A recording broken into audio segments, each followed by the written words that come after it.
Tonight we are going to follow a story that most people never hear. The quiet story of what happened after the war was won, after the last curse was cast, and the great villain of that world finally fell. We will tell it slowly and gently, in a voice meant to carry you down towards sleep. The loud part of the story, the battles and the chases and the final stand, is the part everyone knows. What we are going to sit with instead is the long, soft, unhurried time that came afterward. The years of rebuilding and healing and ordinary days, the weddings and the children and the slow knitting back together of a broken world. You do not need to follow every name or every date. Let the words move past you like a slow current, and let yourself drift whenever you are ready. Think of how most stories end. The hero wins, the enemy falls, the music swells, and then the story simply stops, as though the world froze in that single bright moment of victory. But of course the world does not freeze. The morning after the great battle, the sun still rose. The survivors still had to stand up from where they had fallen, and look around at what was left, and begin the long work of living again. There were the dead to bury, and the wounded to heal. There were homes to rebuild, and a government to repair, and 1,000 small broken things to mend. And there were all the ordinary years still waiting to be lived. The years that no one ever puts in the story. The years where the real ending actually happens. Not in a flash of triumph, but in the slow return of peace. That is the story we are going to follow tonight.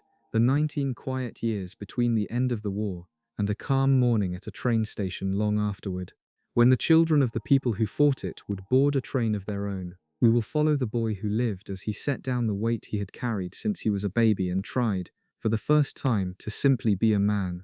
We will follow his friends as they grew up and found their work and fell in love and raised families. We will follow the broken families on the other side, the ones who had served the darkness and now had to live in the world they had failed to conquer. And we will watch a whole society, exhausted and grieving and truly relieved, slowly find its way back to something like ordinary life. It is a gentle story, in the end, a story about peace, and there is no better thing to fall asleep to than the sound of a hard war finally, softly, ending. Before we begin, let me say a soft thank you to everyone who keeps coming back to rest here night after night. If you are drifting off with us again, leave a comment and tell me how many nights in a row it has been.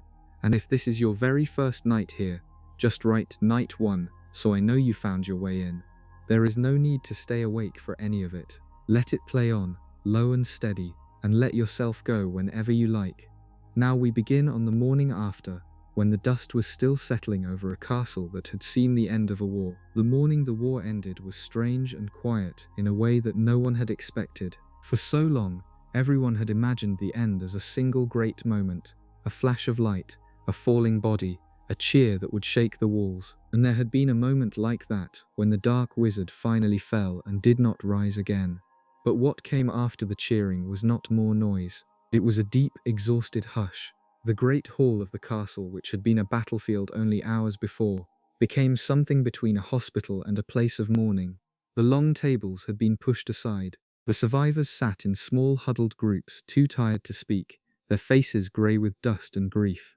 Some were being tended for their wounds. Some simply stared at nothing, unable yet to take in that it was over. And along one side of the hall lay the ones who had not lived to see the morning, covered gently, surrounded by the families who had loved them.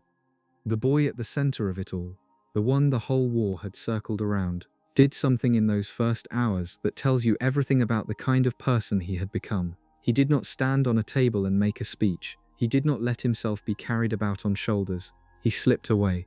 He was bone-tired, hollowed out by everything he had done and seen and lost. And what he wanted more than anything was not glory, but a little peace and a great deal of sleep. Before he found it, though, he took care of one last piece of business. For a short while he had held the most powerful wand in the world, a wand that had passed through the hands of dark wizards for centuries and left a trail of murder behind it. He could have kept it. With it he might have been the most powerful wizard alive. Instead, he used it to mend his own old wand, the simple one that had chosen him as a boy, and then he decided to put the powerful one back where it had come from, so that its long bloody history might finally end with him. A boy who could have taken ultimate power and chose instead to give it up because he had seen where the hunger for power led. That choice, made calmly in the first hours of peace, was the truest sign that the right side had won. Then he did the most ordinary and most human thing imaginable. He climbed the familiar staircases to the room that had been his home for so many years, and he lay down and he slept. No ceremony, no celebration, just a tired young man finally allowed to rest. And while he slept, the rest of the world began the slow business of waking up from a nightmare. Word spread outward from the castle, by owl and by fireplace, and by the strange fast ways that news travels in that world. And everywhere it went, it brought the same impossible, wonderful message. It is over. He is gone. We won. In hidden houses where families had been waiting in terror, people wept with relief. In the prison fortress out at sea, the cruel guards that had served the darkness melted away, and prisoners who had been locked up for the crime of being born to the wrong parents began, cautiously, to hope. A great shadow that had lain over the whole of that world for years was lifting all at once, and the light underneath it was almost too bright to believe. But relief and grief came hand in hand that morning, because the victory had been paid for in lives. The cost was written in the bodies laid out in the great hall, in the empty chairs that would never be filled again, in the families who had won the war and lost a son, a daughter, a husband, a friend. For every person dancing with relief somewhere, there was another sitting in stunned silence beside someone they loved who would never wake. That was the true shape of the morning after, joy and sorrow braided so tightly together that no one could feel one without the other. The world had been saved, and the world was broken, and both of those things were completely true at the same time. And the long story of the years that followed would be, more than anything else, the story of how a people learned to hold both of those truths at once, and to build something good and ordinary out of the wreckage of something terrible. In the days that followed, before anyone could think about rebuilding governments or returning to work, there was the hardest task of all to face. The dead had to be mourned and laid to rest. 50 people had died in the final battle alone, and many more had fallen in the long months of the war before it. And now the living had to find a way to say goodbye to all of them. The wizarding world held its funerals gently that spring, one after another, a long, slow procession of grief that touched nearly every family in some way. There were so many that the season seemed to blur into a single long farewell, black robes and white flowers and the soft sound of weeping under open skies. Among the fallen was one of the red-haired brothers from the large, loving family that had taken the boy who lived in as one of their own. He had been a twin, one half of a pair so close that people had trouble telling them apart, and he had died in the last hours of the fighting with a laugh still on his lips. His loss tore a hole in that family that would never fully close. To lose a child is the heaviest grief there is, and to lose one twin and leave the other behind, suddenly half of a whole that could never be made whole again, was a particular cruelty. The surviving twin would carry that absence for the rest of his life, would flinch at his own reflection because it showed him the face he had lost, and would have to learn, slowly and painfully, how to be one person where there had always been two. There were others, a young couple who had married only a short time before, and who had just become parents. Both died in the fighting on the same night, leaving behind a baby boy who would grow up never knowing them, raised on stories of how brave they had been. A boy barely old enough to fight, who had sneaked back into the castle because he could not bear to stay away, was among the dead, his camera and his eager young face stilled forever. Each one had a name, a family, a life that had been cut short, and each funeral was its own small ocean of sorrow. The hero of the war went to as many as he could, standing silently at the back, feeling the terrible weight of knowing that these people had died in a fight that had centered on him. It would have been easy for him to drown in that guilt. Part of growing into the man he became was learning, over years, to carry the memory of the dead not as a crushing weight but as something closer to a debt of gratitude, a reason to live well rather than a reason to despair. There was also a complicated grief for a man almost no one had understood while he lived. A teacher who had spent his whole life playing a part so dangerous and so lonely that the truth of him only came out after his death. He had seemed for years to be one of the cruelest figures in the boy's life, and only at the very end did it become clear that he had been protecting that boy in secret all along, out of a love that had lasted decades and cost him everything. When the truth came out, the boy who had hated him gave him something better than forgiveness. He gave him honor and remembered him as one of the bravest men he had ever known, and would one day pass that man's name on to his own son. It was a quiet act of grace, the kind that becomes possible only after the fighting stops, when there is finally time to understand the people you thought you knew. And in the headmaster's study high in the castle, there was the old leader who had guided them all, already a year dead but present everywhere in those days, in his portrait and in his plans and in the long shadow of his wisdom. His tomb had been broken open during the war. Now it was gently closed again, and the white marble sealed, and the grounds began the slow work of growing back over the scars of battle.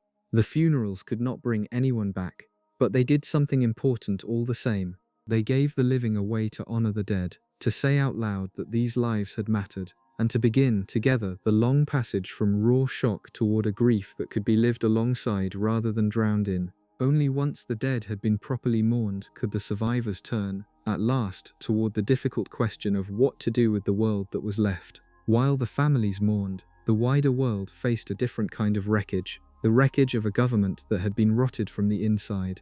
In the last year of the war, the dark wizards had not needed to storm the seat of magical power and take it by force. They had done something quieter and more frightening. They had taken it over from within, placing their own people in key positions, frightening or controlling the rest, and turning the whole machinery of government into a tool for their cruelty while keeping up the appearance that everything was normal. To the ordinary witch or wizard, the offices had still been open, the forms had still been stamped, the trains had still run, but underneath, the laws had been twisted into weapons, and people were being hunted and imprisoned and worse, all with the official seal of the state upon it. When the war ended, that whole corrupt structure collapsed at once, leaving behind a frightening emptiness where the government had been. Into that emptiness stepped a calm and capable man who had spent the war years fighting the darkness peacefully from the inside. A tall, steady figure with a deep voice and a level head, trusted by nearly everyone who knew him. He was asked to take charge as a temporary leader, to hold things together in the chaos of those first weeks. And he did it so well, with such fairness and such obvious decency, that the temporary arrangement soon became permanent. He became the new head of the magical government, and his rise marked a real turning point. For the first time in a long while, the person at the top was someone who had no interest in power for its own sake, who wanted only to clean up the mess, free the wrongly imprisoned, and build something honest in place of what had rotted away. The work he faced was enormous. The corrupt laws of the war years had to be torn up and thrown out. The people who had been imprisoned simply for their parentage had to be found and freed and helped to rebuild their shattered lives. The offices had to be emptied of those who had served the darkness and filled instead with people who could be trusted, which was harder than it sounds, because in a time when so many had been frightened into going along with terrible things, it was not always easy to tell the truly guilty from the merely afraid. The new leader had to be both firm and merciful, punishing those who had chosen cruelty while extending understanding to those who had simply tried to survive. It was delicate, exhausting, thankless work, the kind that wins no cheers and fills no history books. And yet it was exactly the work that the survival of a free society depended on. Slowly, under his steady hand, the government began to function again, this time in service of the people rather than against them. The hunted could stop hiding, the frightened could begin to breathe. The ordinary business of a magical society, the schools and the hospitals and the shops and the sports and all the small machinery of daily life, could start up again, haltingly at first and then with growing confidence. It is one of the quieter truths of how the world recovers from a great evil. The dramatic part, the defeat of the villain, happens fast. The real recovery happens slowly, in committee rooms and courtrooms and offices, through the patient, unglamorous labor of decent people repairing the broken systems that hold a society together. The new leader gave that world its first real stretch of honest government in years, and that gift, more than any single spell or battle, was what allowed everything else, the healing and the rebuilding and the ordinary happy years to come, to become possible at all. One of the first great tasks of the new government was justice, and justice after a war is one of the hardest things in the world to get right. There were the followers of the Dark Lord still to deal with, the ones who had not died in the final battle.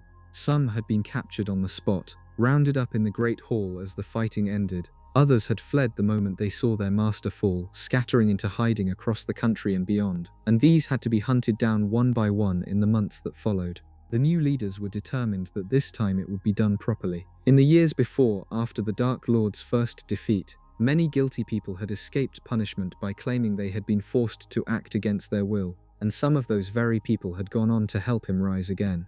This time, the trials would be careful and fair and thorough, so that the guilty would answer for what they had done and the innocent would not be swept up alongside them. The trials themselves were a far cry from the cruel mockeries of justice that had happened during the war. The court was rebuilt with honest people. The terrible practice of sending the accused to be guarded by the soul-draining creatures of the prison was ended, because the new leaders understood that a just society does not torture even its worst criminals. Each case was weighed on its own. Those who had killed and tortured by choice, who had embraced the darkness gladly, were sent to the island prison to serve out their crimes. But the court also tried to understand the difference between a willing monster and a frightened person who had gone along out of terror for their own family. It was not always possible to tell, and surely some mistakes were made in both directions, some too harshly judged and some let off too lightly, but the effort itself mattered. A society that had nearly been destroyed by cruelty dressed up as law was now trying, carefully, to show what real law looked like, the kind that protects the innocent and restrains the powerful rather than serving them. In the middle of all this, the hero of the war did something that surprised many people. There was one family that had stood on the wrong side, a proud old family whose members had served the darkness, and yet at the very end the mother of that family had told a vital lie to the Dark Lord himself, a lie that helped the hero survive, because all she truly cared about in that final moment was finding her own son alive. When that family came before the court, the hero spoke on their behalf. He told the truth about what the mother had done, how her single act of love had helped turn the whole war.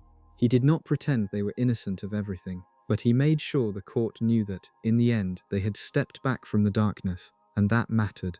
Because of his words, that family was spared the prison, allowed instead to return to their home, and live softly with the shame of the choices they had made. It was an act of mercy from someone who had every reason to want revenge, and it said something about the kind of peace he wanted to build, one with room in it for even his old enemies to find their way back. That spirit of careful justice, firm where it needed to be and merciful where mercy was earned, set the tone for everything that followed. It would have been easy, in the raw days after the war, to give in to fury, to round up everyone who had ever worn the dark mark, and throw away the key, to answer cruelty with cruelty.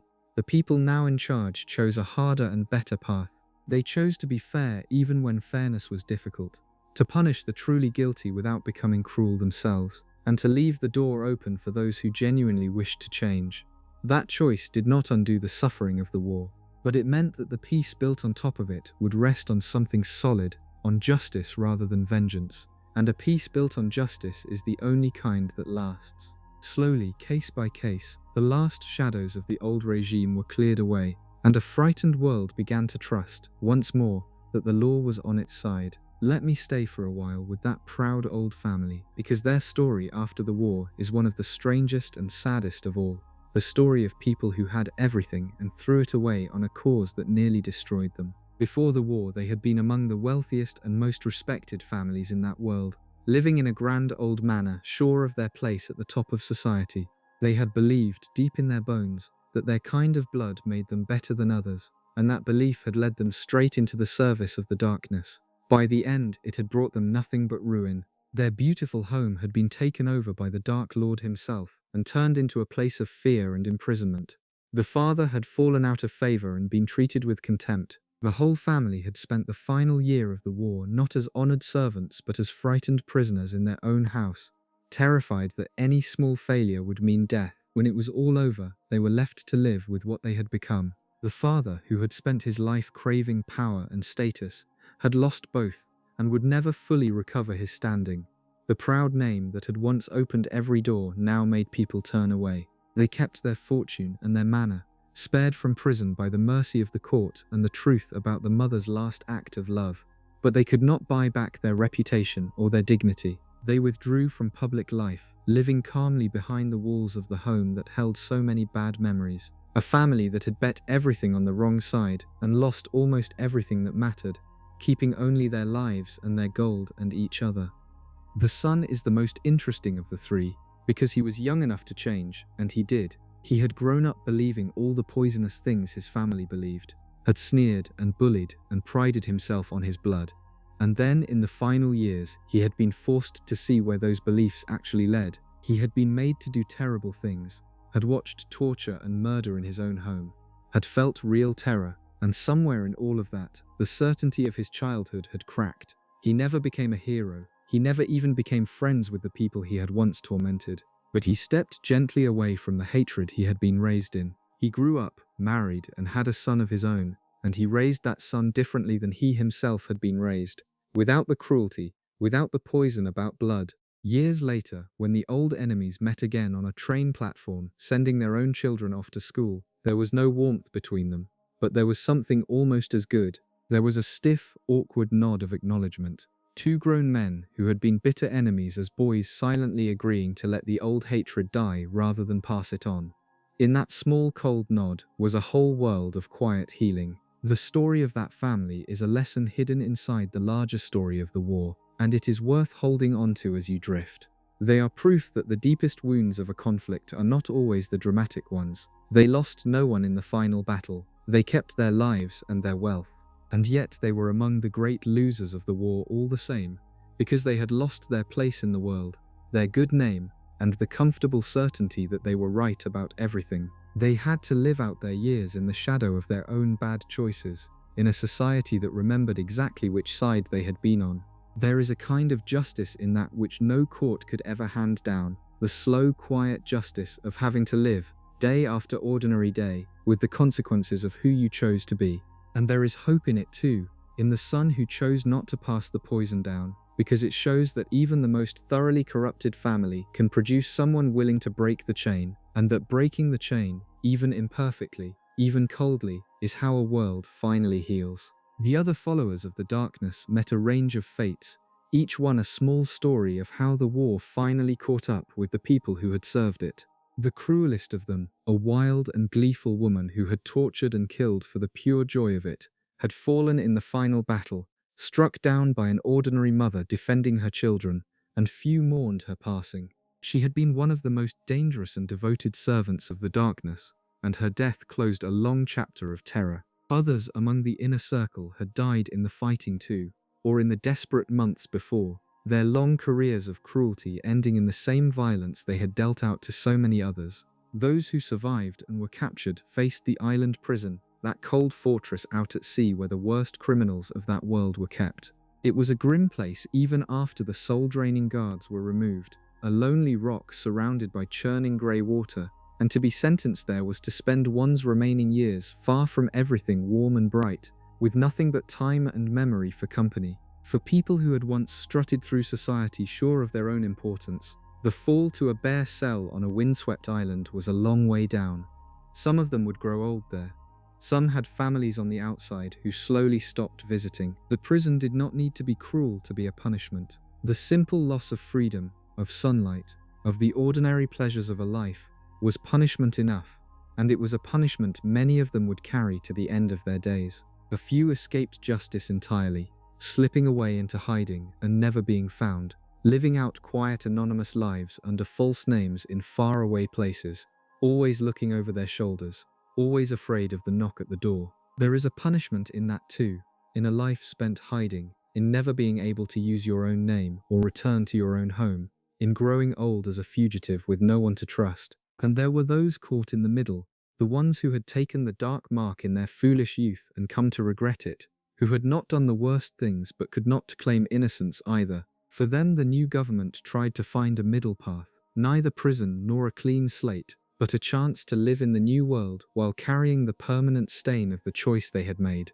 Their mark could not be removed. It darkened and faded but never truly left, a lifelong reminder branded into their own skin of the master they had once served. Taken all together, the fates of the Dark Lord's followers tell the same story from many angles. The cause they had given their lives to was gone, and now each of them had to reckon, alone, with what they had done in its name. Some paid with their lives, some with their freedom, some with a lifetime of hiding, and some simply with the slow daily weight of guilt and shame in a world that had moved on without them. None of it brought back the people they had killed, but it meant that the darkness had not, in the end, paid off for anyone who served it. Every road they had taken led to the same place, to loss, to ruin, to a small and frightened life lived in the ashes of a cause that failed. And a frightened world, watching all of this unfold, learnt the lesson it most needed to learn, that the path of cruelty leads nowhere good, not even for the cruel. While the courts did their work, and the government found its feet, Another great labor of healing was underway up at the old castle school, the place where the final battle had been fought, and where so much of the damage was most visible. The school had stood for 1,000 years, and in a single night of fighting much of it had been broken. Towers had crumbled, walls had been blasted apart, the grounds were scarred, and the great stone bridge lay in ruins. The place that had been a second home to generations of young witches and wizards, a place of warmth and learning and safety, had been turned into a battleground, and now it had to be made whole again. The rebuilding of the castle became, in a way, a symbol of the rebuilding of the whole world. People came from everywhere to help, former students and teachers and ordinary witches and wizards who simply could not bear to see the beloved old place in ruins. They worked through the summer, mending stone and restoring staircases, coaxing the magical castle to heal itself the way it always had, because a place that old and that full of magic was almost alive, and it wanted to be whole again as much as the people did. Slowly the towers rose back into the sky. The walls closed up, the portraits were rehung, and the suits of armor set back in their places, and the long tables returned to the great hall that had so recently held the dead. By the time autumn came, the castle was ready to open its doors once more, scarred in places where the deepest wounds had been left as a deliberate memorial, but standing and warm and ready to fill with children again. At the head of the school now stood the stern and brilliant woman who had taught there for decades, who had fought in the final battle herself and led the defense of the castle with fierce courage. She had earned the highest seat through a lifetime of devotion to the place, and under her firm and fair hand the school entered a new era. The children came back that autumn, the youngest ones bewildered by the stories of what had happened, the older ones carrying memories of the fighting they had seen. Some students who had missed their final year because of the war were invited to return and complete it, so that the chaos of the conflict would not rob them of the education they had earned. The halls filled again with the ordinary sounds of school life, the chatter and the laughter and the hurrying feet, the most beautiful sounds in the world to a place that had so recently echoed with screams. There was a deep and healing power in that return to ordinary school days. For the children, it meant safety and routine, and the chance to simply be young again, to worry about lessons and friendships and games instead of survival. For the adults, watching the school fill back up with life was proof that the future they had fought for was real, that there would indeed be new generations growing up free and safe in a world worth living in. The school remembered its dead, with quiet memorials and a yearly day of remembrance, so that the children who had never known the war would still learn the names of those who had died to give them their peaceful lives. But it did not let the memory of the war swallow the joy of the present. It taught the children to honor the past, and then to get on with the bright business of growing up, which is exactly the balance a healing world needs. The old castle, full of children once more, became the surest sign that the long nightmare was truly over, and that ordinary life, with all its small ordinary wonders, had come back to stay. Now we come to the hero himself, and the question of what a person does with their life after they have already done the single most important thing they will ever do. He was still very young when the war ended, barely more than a boy, and yet he had already saved the entire world. He could have done anything. He could have rested on his fame forever, living off the gratitude of a world that worshipped him, never lifting a finger again. He could have gone into politics, or business, or simply retired into a quiet, rich life. Instead, he chose the path that fit who he truly was, which had never been about glory and always been about protecting people. He chose not to return to school for his final year, even though the offer was there. He had spent the whole previous year not in a classroom but on the run, fighting for survival, and he had learnt more about courage and loyalty and sacrifice in those months than any lessons could teach. What he wanted now was to keep doing the work that mattered, the work of keeping people safe from the kind of darkness he had spent his childhood battling. So he joined the force of dark wizard catchers, the elite guardians of that world, the ones who hunted down the dangerous criminals that ordinary law could not handle. It was the natural home for someone with his gifts and his history, and he threw himself into it. He was good at it, of course, but not in the way you might expect. His value was not only in his skill or his fame, it was in what he had learned about darkness and about the people who fall into it. He helped reform and rebuild that whole force, clearing out the corruption that had crept in during the war years and shaping it into something honest and effective, a true protector of the public rather than a tool of the powerful. He rose through the ranks not because of his name, but because of his judgment, his fairness, and his refusal to cut corners or abuse his power. In time, he became the head of the entire force, leading the next generation of guardians, training young witches and wizards to do the difficult, dangerous work of keeping the peace. The boy who had been hunted his whole life became the man who protected others from being hunted, and there was a deep rightness in that. What is most remarkable about his life after the war, though, is how ordinary he wanted it to be. He had spent his whole childhood as the center of attention, the boy everyone stared at, the chosen one with the weight of prophecy on his shoulders. All he had ever really wanted, underneath it all, was a normal life, a family, a home, people who loved him for himself rather than for his legend.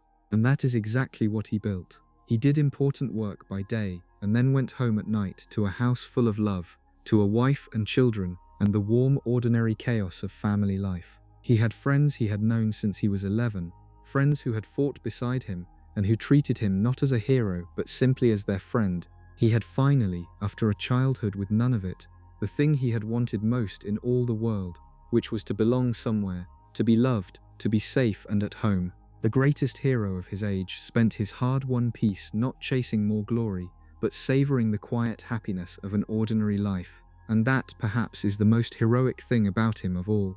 Beside the hero, as always, was his best friend, the loyal red-haired young man who had stood by him since their very first day at school. He had grown up the sixth of 7 children in a loving but not wealthy family, often feeling overlooked, always standing in someone else's shadow, and the war had been the making of him. He had faced his own fears, had walked away once in a low moment and then come back when it counted most, had fought bravely at the final battle and lost a beloved brother to it. By the end, he had become someone sure of himself in a way the anxious boy never had been, someone who knew his own worth and his own courage. After the war, he too joined the Dark Wizard Catchers for a while, working alongside his best friend, the two of them helping to round up the last of the dangerous criminals still at large. It suited him for a time, this work of action and adventure with his closest friend at his side. But it was not, in the end, where his heart truly lay. He had grown up in the warmth of a big loving family, and what he wanted most was that same warmth for himself. A life full of laughter and people and ordinary joy rather than constant danger. And there was a particular pull on him, a way he could help heal a wound in his own family that mattered more to him than catching criminals. His brother, the surviving twin, was struggling badly after the death of his other half. The joke shop the twins had built together, once the brightest and most joyful place in the whole shopping street, had lost its spark, because half of the partnership that had created it was gone. So the loyal friend left the dangerous work behind and went to help his grieving brother run the shop.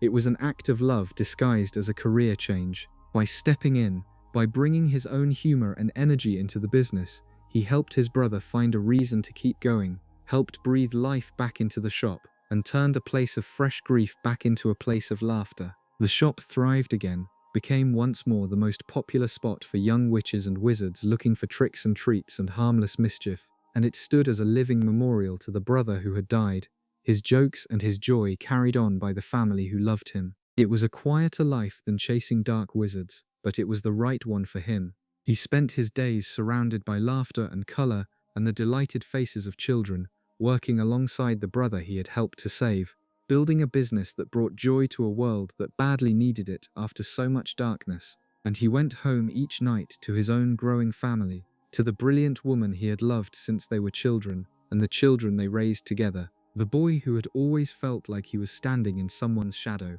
grew into a man who knew exactly who he was and exactly what he was for, which was to bring warmth and laughter and loyalty to the people he loved. There are worse things to be, in the long peace after a war, than the one who keeps everyone laughing. The third of the 3 friends, the brilliant young woman who had been the cleverest witch of her age, took a path that may have done more good for the world than anything the other 2 accomplished, though it came with less adventure and far less fame. She had been born to ordinary parents with no magic at all, which in the eyes of the bigots who had started the war, made her one of the very people they wanted to drive out. She had spent the final year of the war as a hunted target simply for the circumstances of her birth, and she had survived torture and terror and loss. If anyone had earned the right to rest, it was her. Instead, she chose to spend her life making sure that what had happened to her could never happen to anyone else. First, in a decision that surprised her adventurous friends, she went back to school to finish her final year and earn the qualifications she had missed. It was a very characteristic choice, the choice of someone who valued knowledge and did things properly and was not about to let even a war stop her from completing her education.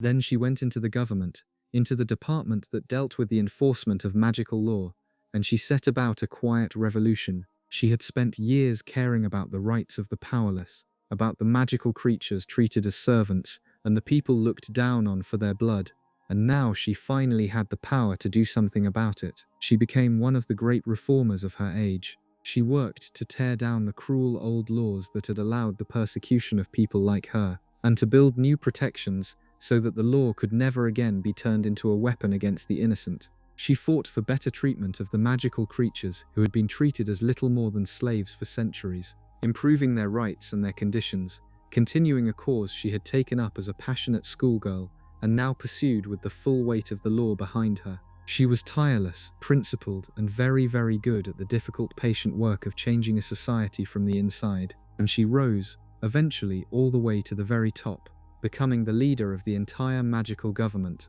one of the most powerful and respected figures in that world, a woman born without a drop of magical heritage leading the whole of magical society into a fairer future.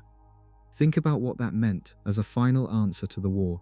The whole conflict had been started by people who believed that blood purity made some witches and wizards better than others, that those born to non-magical families were lesser, unworthy, even dangerous, and the ultimate result of their war, the thing they had fought and killed to prevent, was that one of those very people, a brilliant woman born to ordinary parents, ended up running the entire government and using that power to make the world kinder and fairer for everyone.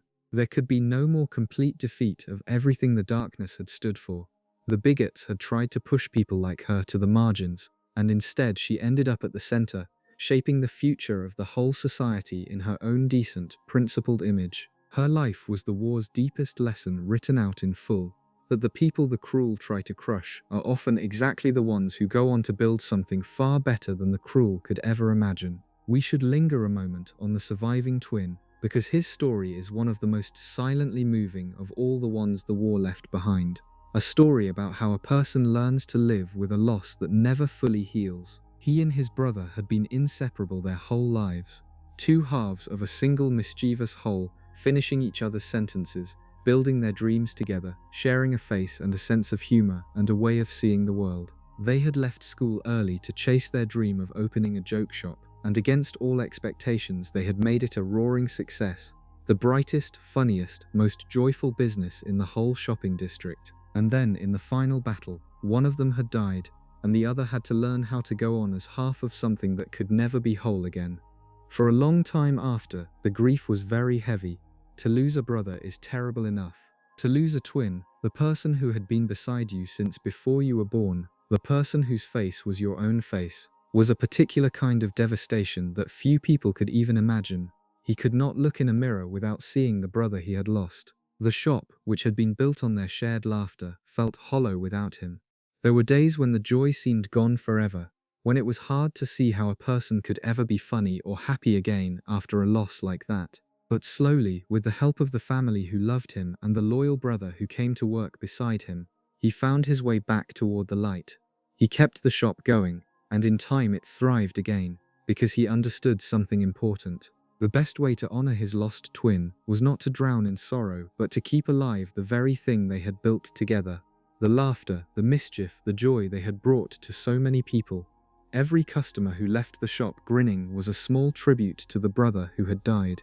And he built a family of his own, married and had children, and when his first son was born, he gave him the name of the twin he had lost. It was the most loving thing he could have done, carrying his brother's name forward into a new generation, so that the name would be spoken again with happiness rather than only with grief, attached now to a living, laughing child rather than only to a gravestone. His story holds one of the gentlest truths about life after great loss. The grief never entirely goes away.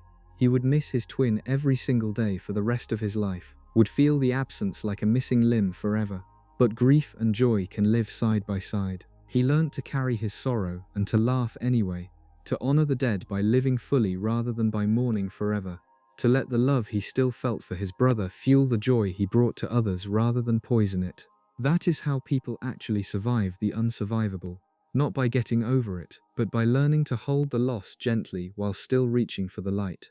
The shop full of laughter, run by a man with a permanent ache in his heart, was one of the truest monuments the war left behind, a living proof that joy can grow again even from the deepest sorrow. The large red-haired family at the heart of so much of this story deserves a fuller look, because in many ways they were the emotional center of the whole war and the whole peace that followed.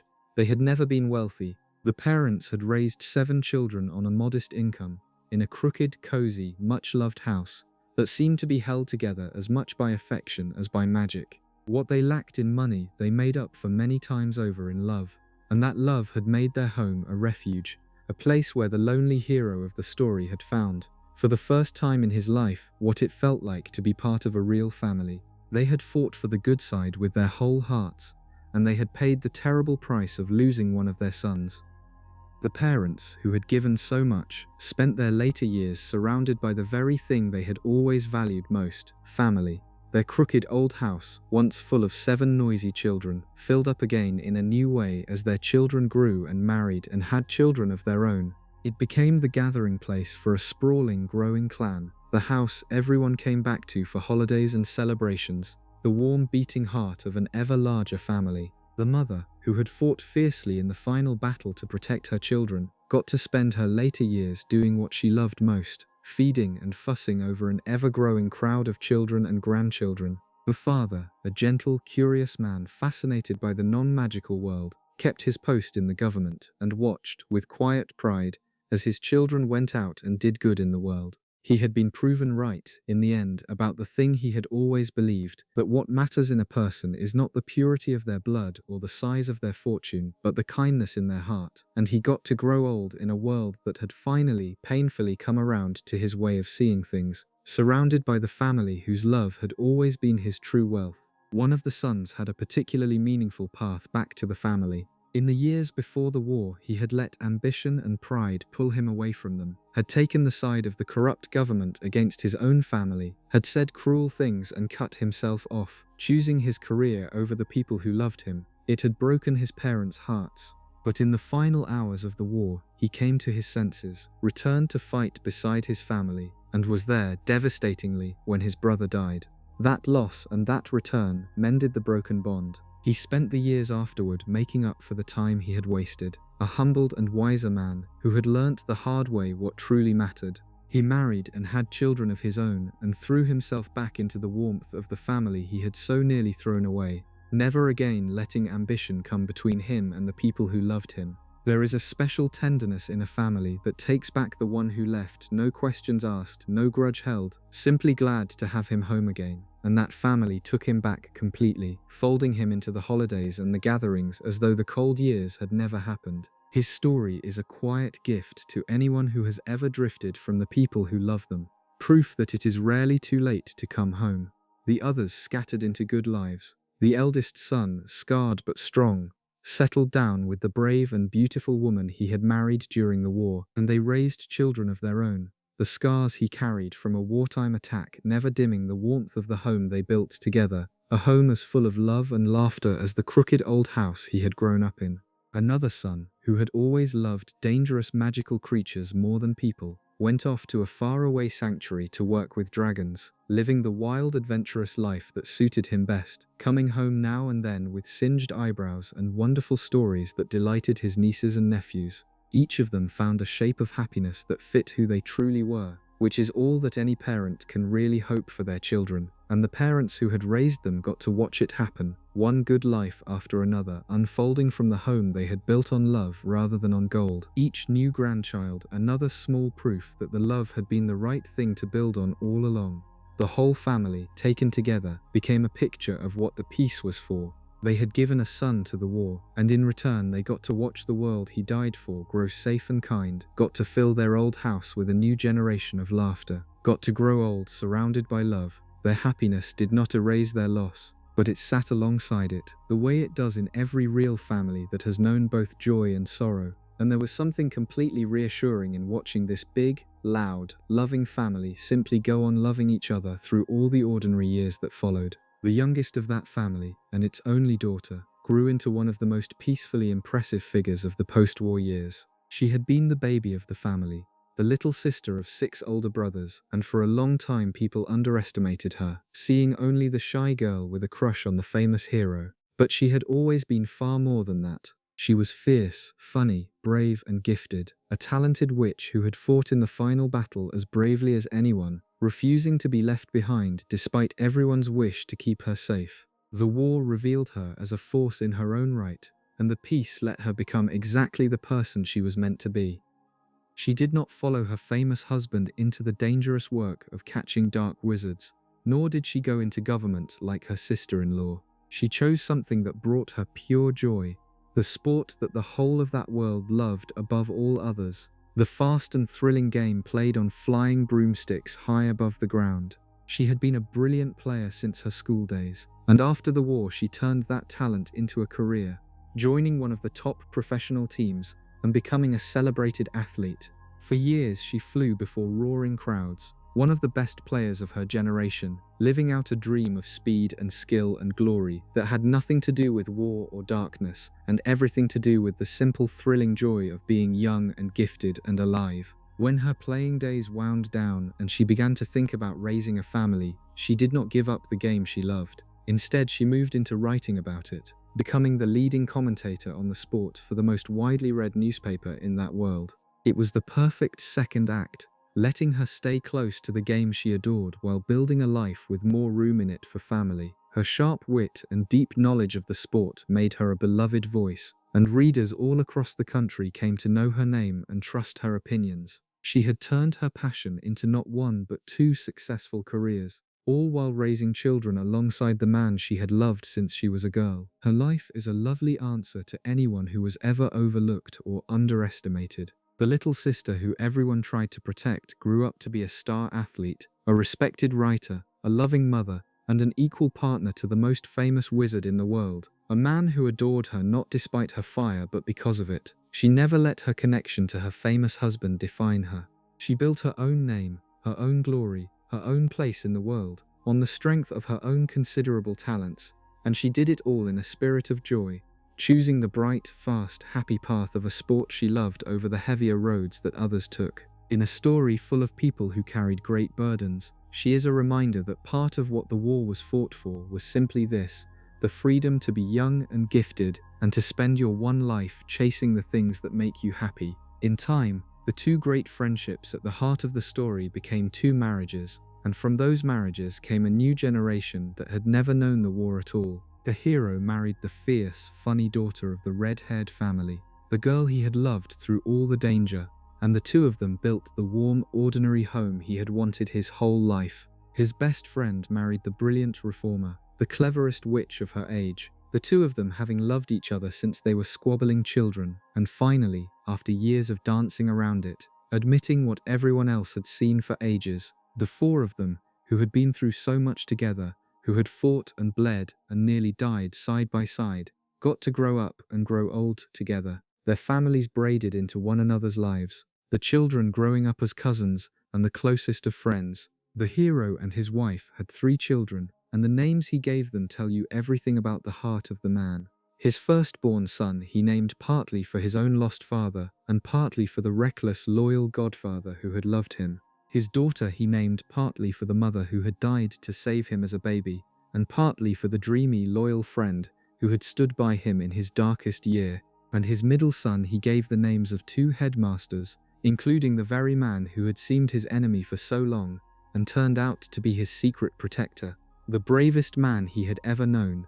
With those names, he wrapped his children in the memory of everyone who had loved him and everyone who had been lost, turning his own grief into a kind of blessing laid over the next generation, so that the dead would live on in the names of the living. His best friend and the reformer had 2 children of their own, a daughter and a son, and the cousins all grew up together in a great tangle of family, in and out of one another's houses, spending holidays at the crooked old family home where their grandparents fussed and fed them. These children grew up in a world their parents had bled to give them, a world where no one would hunt them for their blood, where the government was honest and the schools were safe, and the worst thing they had to worry about was ordinary childhood trouble. They knew the stories, of course. They grew up hearing that their parents had done great and terrible things in a war before they were born, that there were names spoken with reverence and a day each year set aside to remember the dead. But to them it was history, distant and a little unreal, the way all of a parent's youth seems distant and unreal to a child.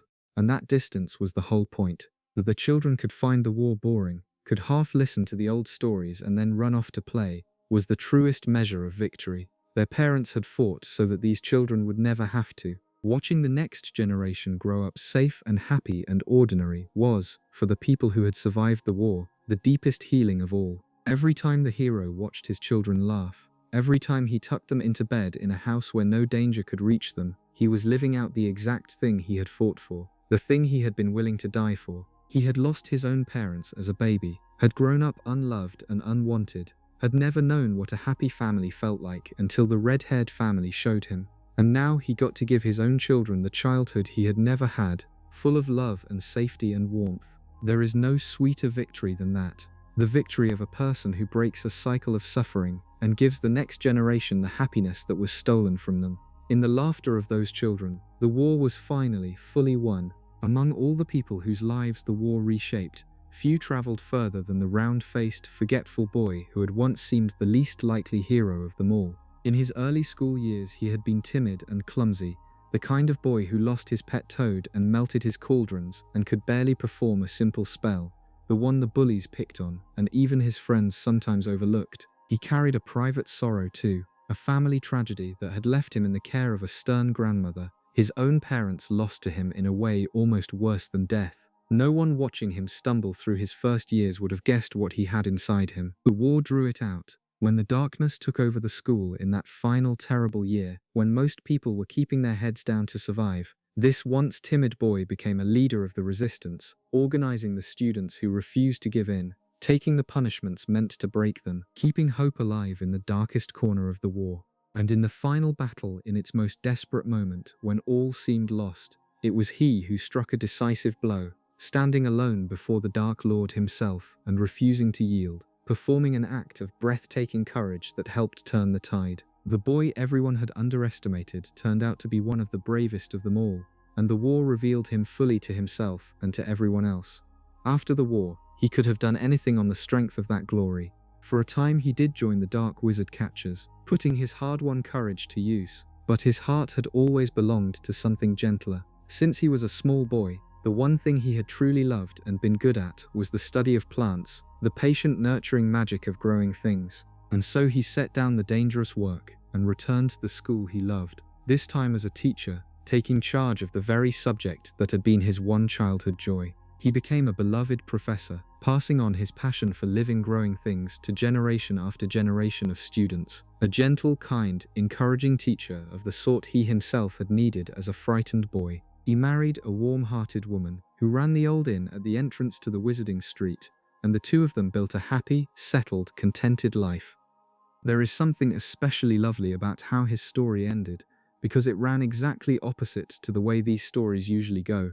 The shy underdog became a war hero, yes, but then he did not chase the glory. He used the confidence the war had given him not to become a famous adventurer, but to settle gratefully into the quiet life that suited his gentle nature, teaching children to love growing things, tending his plants, running a happy home with the woman he loved. The boy who had been overlooked and underestimated grew into a man entirely at peace with himself, secure in who he was, doing work he loved among people who loved him. His road is a quiet promise to every shy, overlooked, late-blooming person that the timid child stumbling through the early chapters of their life may yet turn out to be the hero of the story, and may then choose, having proven themselves, the simple, gentle happiness that was what they truly wanted all along. Then there was the dreamy, strange, wonderful girl who saw the world differently from everyone else, and whose life after the war was as gentle and unusual as she was. She had always been an odd one, given to believing in creatures no one else could see, wearing peculiar things, saying out loud the strange, honest thoughts that most people kept to themselves. People had laughed at her and called her unkind names, and she had borne it all with a serene, unbothered calm that was its own quiet form of strength. Beneath the dreaminess was a brave and loyal heart. She had fought in the war, had been imprisoned for her family's defiance, had endured real suffering, and through all of it she had remained gently, stubbornly herself, never letting the cruelty of others change who she was. After the war, her unusual way of seeing the world became not a thing to be mocked, but a gift to be celebrated. She had always loved strange and rare magical creatures, the more unlikely the better, and she turned that love into a life's work. She became a kind of explorer and naturalist, traveling to far and wild corners of the world in search of creatures that most people did not even believe existed, studying them, documenting them, following her curiosity wherever it led. It was the ideal life for someone like her, full of wonder and discovery, free of the ordinary expectations that had never fit her anyway. She got to spend her days chasing exactly the kind of magic that had always made her eyes light up, and the wide world turned out to be full of enough strangeness to satisfy even her boundless sense of wonder. In her travels she found love, marrying a fellow naturalist who shared her passion for rare creatures and her gentle, curious spirit, the grandson of the most famous creature explorer of all. The two of them were wonderfully suited, two kindred souls who saw magic everywhere and approached the world with the same open-hearted wonder. They had children together, twin boys, and one imagines they were raised in a home unlike any other, full of strange, wonderful stories and odd, beautiful objects, and the deep, loving acceptance that their mother had always given so freely, even when the world withheld it from her.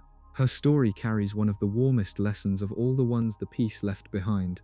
The world tells us, especially when we are young, that we should be normal, that we should blend in, that the strange parts of ourselves are flaws to be hidden or fixed. She is living proof of the opposite. The very things that made people laugh at her, her strangeness, her dreaminess, her stubborn refusal to stop believing in wonder, turned out to be the source of her happiness and her success. She did not change to fit the world. She found the corner of the world that fit her, and there she flourished. In a story about a great fight against people who wanted everyone to be the same approved kind of person, there is something perfect about the odd girl who stayed exactly, gloriously herself, and was rewarded with a life of wonder and love. She drifts through the aftermath of the war like a strange, happy dream, reminding everyone that there is more than one way to be brave, and more than one way to be happy. Not every story the war left behind was one of triumph, and it would be wrong to drift through the peaceful years without pausing on the orphans, the children the war had robbed of their parents before they were old enough to remember them. The most poignant of these was the baby boy whose mother and father had both died in the final battle, the same night, leaving him only weeks old. He would grow up never having known them, with only photographs and the loving stories of others to tell him who they had been. His grandmother raised him, a strong woman who had already lost so much herself, her husband and her daughter and her son-in-law all gone, and who now poured her love into the grandchild who was all she had left. The hero of the war was the boy's godfather, and he took that role to heart in a way that healed something in himself as well. He had been an orphan too, had grown up without the parents who died to save him, had known exactly the particular ache of being a child who would never remember a mother's face. And so he made sure this boy would not feel alone in the world. He was a constant presence in the child's life, a steady, loving figure, having him to stay, treating him as part of his own family, making sure the boy grew up surrounded by people who loved him and who could tell him again and again how brave and good his lost parents had been. The orphan boy grew up happy and loved despite his loss, folded into the warm extended family of the people his parents had fought beside, and in time he became almost an older brother to the hero's own children. In caring for this orphan as he had wished someone had cared for him, the hero closed a circle that had been open since his own childhood. There were gentler reunions too, and unexpected softenings. The hero had been raised unhappily by his non-magical relatives, an aunt, an uncle and cousin who had treated him coldly for most of his childhood, frightened and resentful of the magic in their house. They had parted on bad terms when the war forced them into hiding for their own protection. And yet even there, something shifted. The cousin, who had bullied him all through their childhood, showed in their final parting a flicker of something better. A grudging acknowledgement that the strange unwanted boy he had grown up with was not, after all, a waste of space, but someone who had perhaps saved his life. It was not a warm reconciliation, not a happy ending exactly, but it was a small crack of light in a relationship that had been nothing but cold, and in later years the two cousins maintained a distant, awkward but real connection.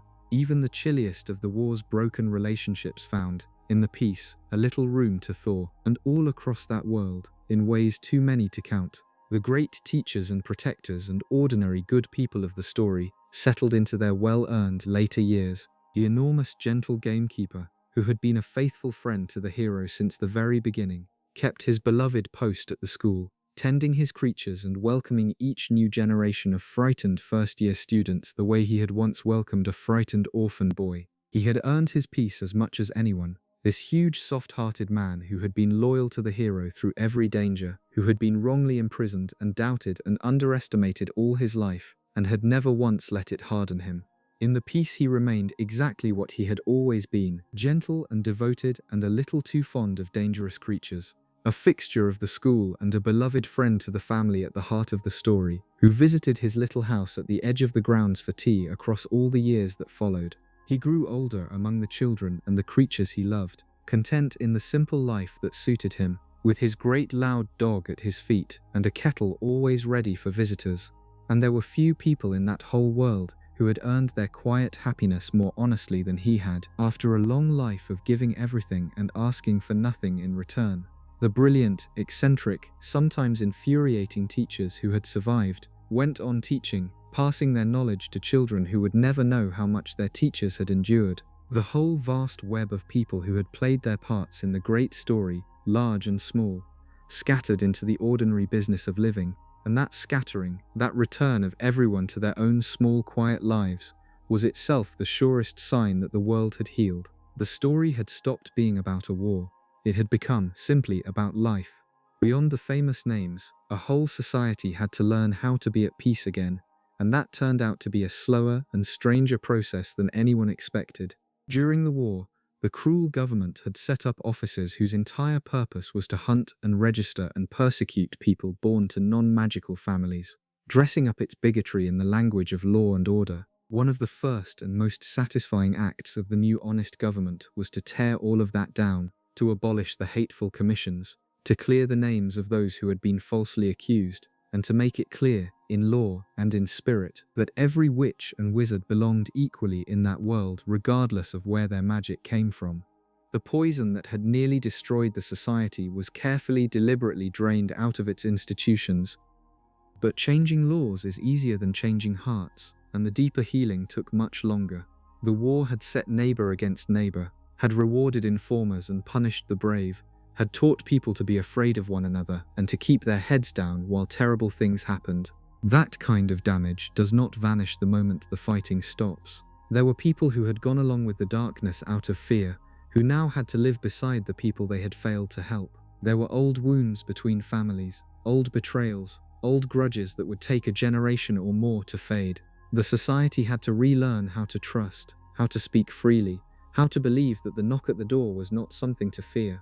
Slowly, year by year, the habits of fear loosened their grip, and people remembered how to live openly and kindly with one another. The ordinary machinery of life started up again, and there was a deep joy in its very ordinariness. The shops reopened and filled with customers. The newspaper returned to printing gossip and sports scores instead of propaganda and lists of the missing. The sport everyone loved started up its leagues again, and crowds gathered once more to cheer rather than to hide. The trains ran on time, children went back to school. The great hospital tended ordinary illnesses rather than war wounds. The 100 small rhythms of a normal society, which everyone takes for granted until they are taken away, came back one by one, and each returning rhythm was a small quiet celebration of peace. People who had lived through the war never quite took those ordinary things for granted again. They knew, in a way the young could not, exactly how precious a boring, peaceful, ordinary day really was, and the world held its shape in the ways that mattered.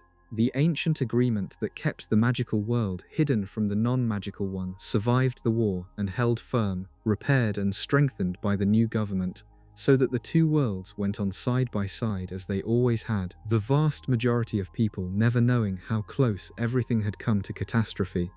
The institutions that had nearly been destroyed were rebuilt on firmer, fairer foundations. The lessons of the war were written down and taught, so that future generations might recognize the warning signs if the darkness ever tried to rise again. A society that had looked into the abyss pulled itself back, patched its wounds, and chose, deliberately and together, to build something better than what had come before. That choice, made by millions of ordinary people in millions of small daily ways, was the real victory, larger even than the defeat of the Dark Lord himself.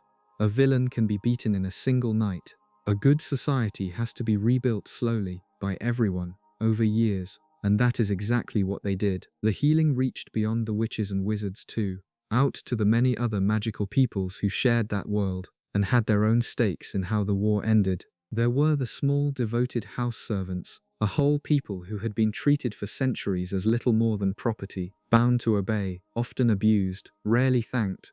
One of them had played a quiet part in the final victory, leading his fellow servants into the last battle to fight for the side of good, and his courage helped change how that world saw his kind. In the years after, thanks in large part to the tireless work of the brilliant reformer who had cared about their plight since she was a schoolgirl, their lives slowly improved.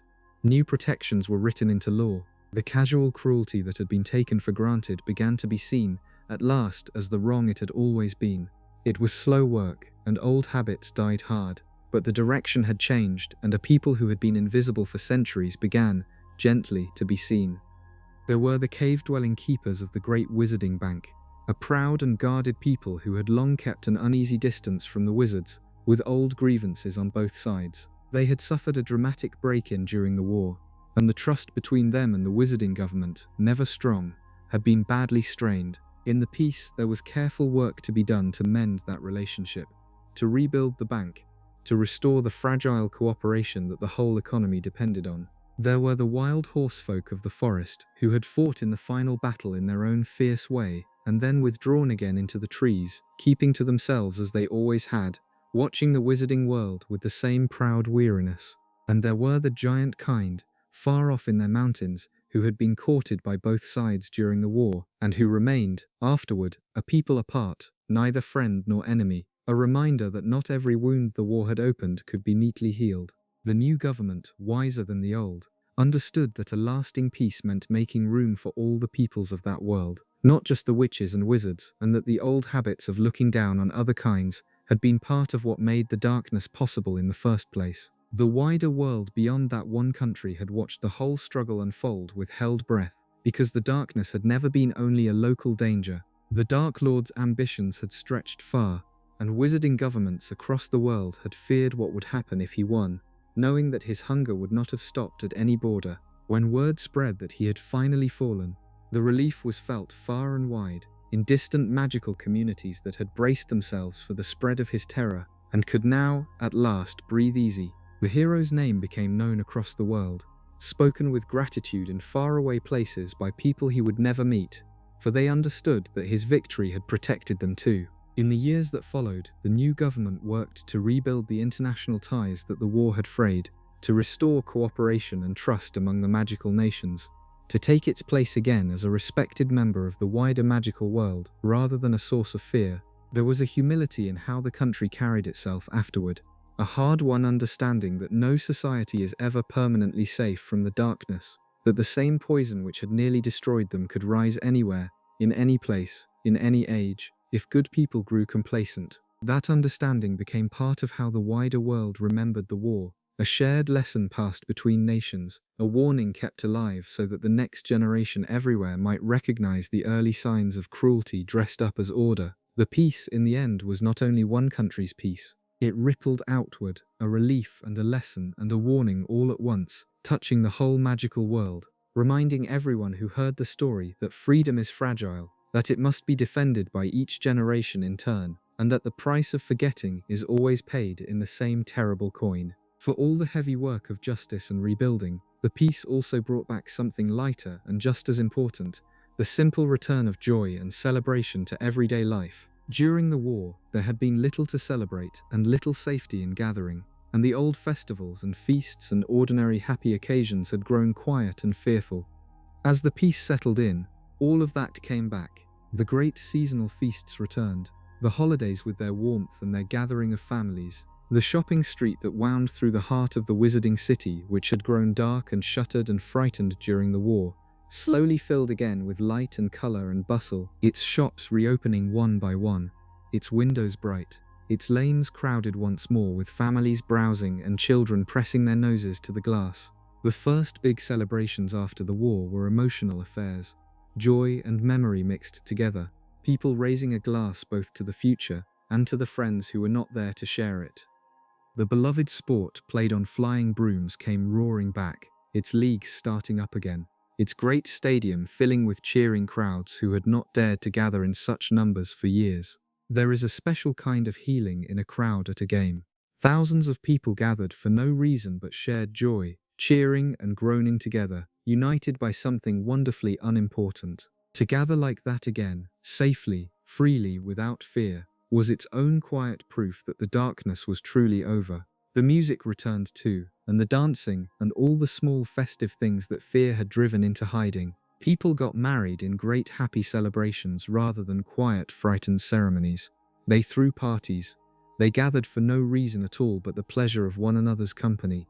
The ordinary social warmth of a free people, which the war had frozen, slowly thawed and flowed again, and the world grew warm and bright and sociable once more. It mattered, all of that lightness, more than it might seem. A people cannot live on grief and rebuilding alone. They need joy and celebration and the simple happiness of gathering together.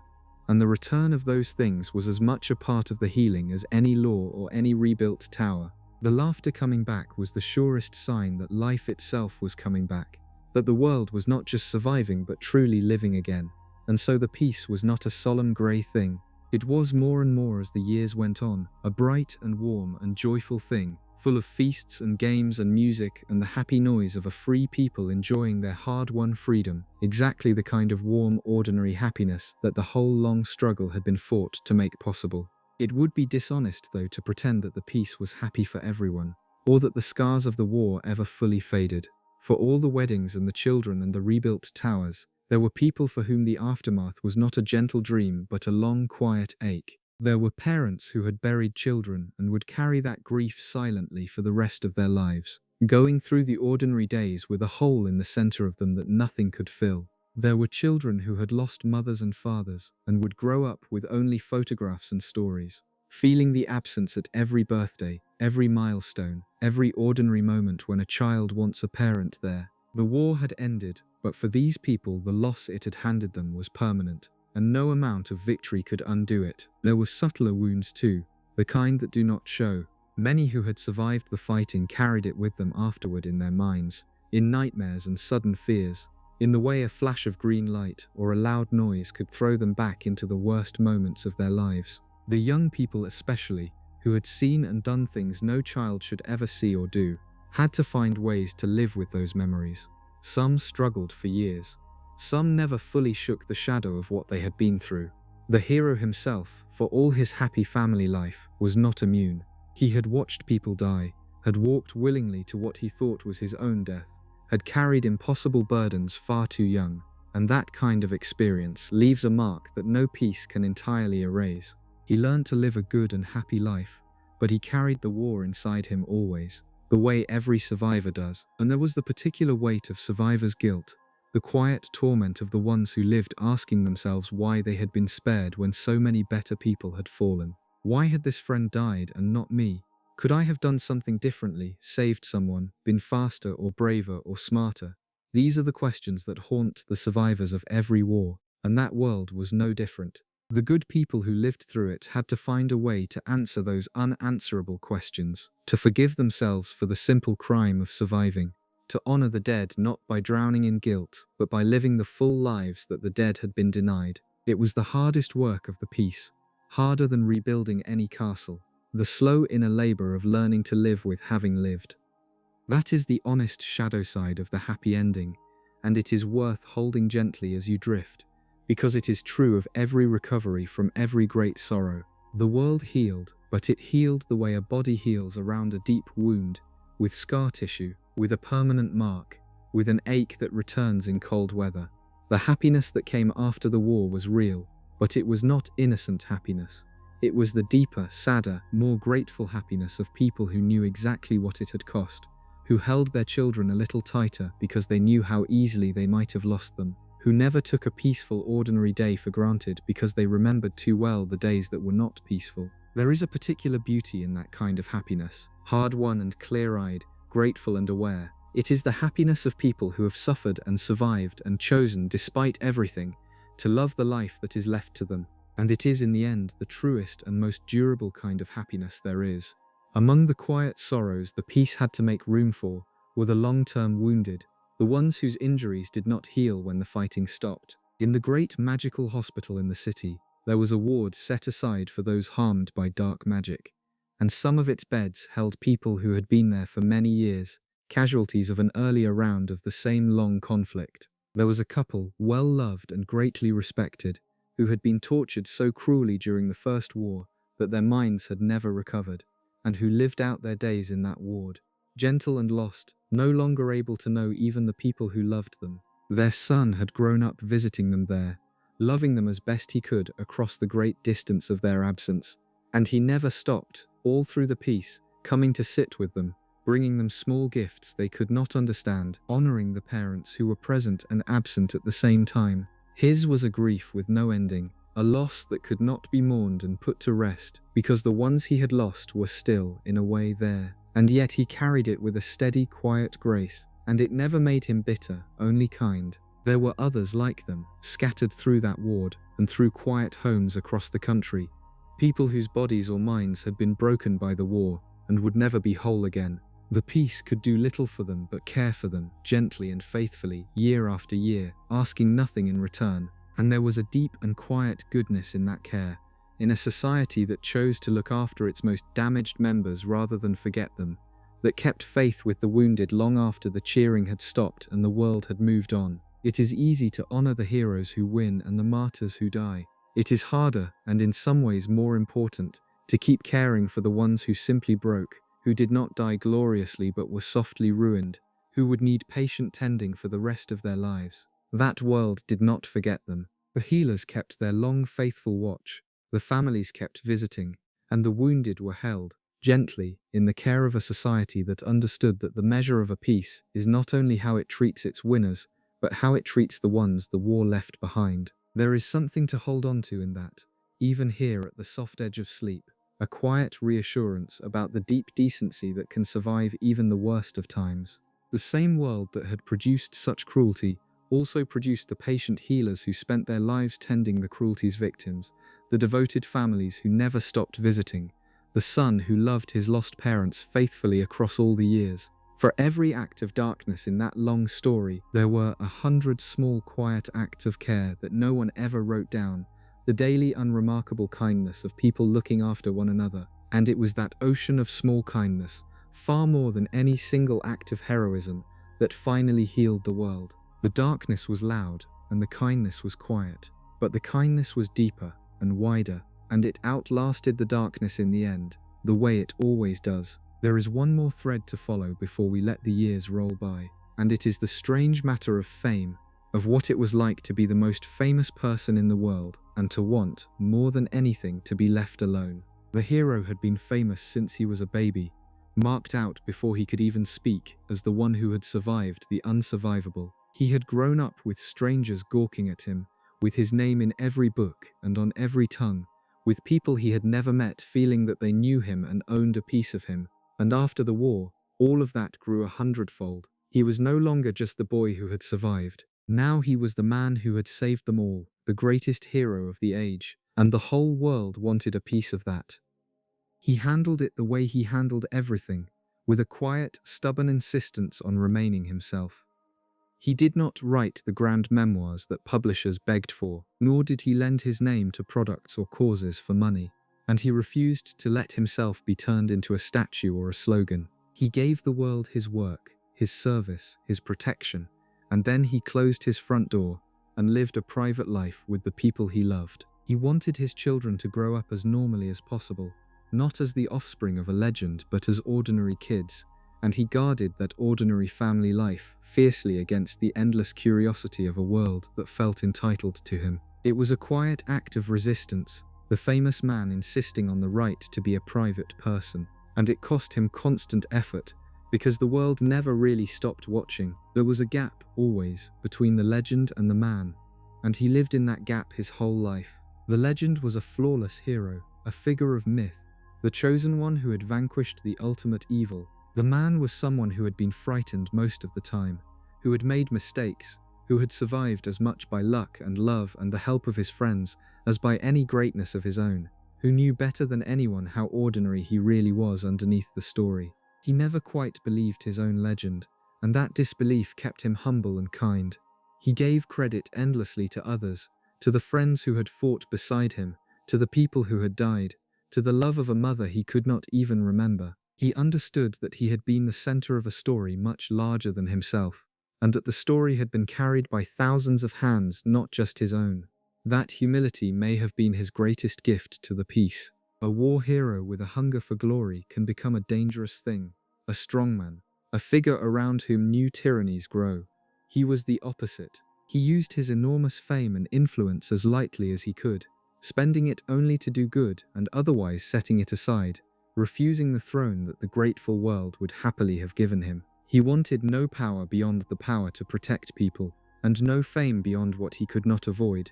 In a story that had been at bottom about the corrupting hunger for power, the hero ended it by calmly walking away from all the power he could have seized, choosing instead a small, private, ordinary, fully happy life. And in that choice, more than in any battle, the world was made safe because the person with the most power to seize it was the one person who least wanted it. Let me pause here for a moment now that we have met all the people whose lives the war reshaped, and take a slow breath together before we let the years carry us forward. If these calm hours in the dark are helping you drift, a gentle tap on the like button helps other people who are lying awake find this quiet place. And if there is a part of all this that has stayed with you, you are welcome to leave it in the comments for the rest of this late night company to read. There is no need to stir, and no need to stay awake. Whatever we have left to say can wash over you softly from here. Now let us do the gentlest thing this whole story has to offer, and simply let the peaceful years roll gently by. So let the years begin to pass, the way years do when a life is finally peaceful, silently and quickly and almost without notice. The first year after the war was the hardest, full of funerals and trials and the raw work of rebuilding. Every day a deliberate effort to put one foot in front of the other. But the second year was a little easier, and the third easier still. And somewhere in there the survivors looked up one day and realized that they were no longer simply surviving. They were living. The weddings began one after another, the happy gatherings replacing the sad ones. White flowers now for joy instead of for mourning. The friends who had fought together now danced together at one another's celebrations, and the old crooked family house that had known so much grief filled up again with music and laughter. Then came the children, the new generation arriving one by one, each birth a small bright miracle to people who had seen so much death. The hero held his firstborn son and understood, in a way he never had before, exactly what he had been fighting for. His friends became parents too, and the children grew up together, a whole tangle of cousins and friends racing around the gardens of their childhood, utterly safe, utterly loved, blissfully unaware of the darkness their parents had walked through to give them such ordinary happy days. The survivors watched these children grow and felt the deepest healing of all, the slow realization that life truly did go on, that joy truly could return, that the future they had bled for was not an abstraction but a real laughing child pulling at their sleeve. The careers took shape and settled.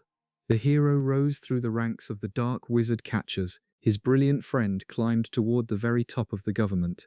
The loyal friend made the joke shop thrive. The athlete soared and then turned to writing.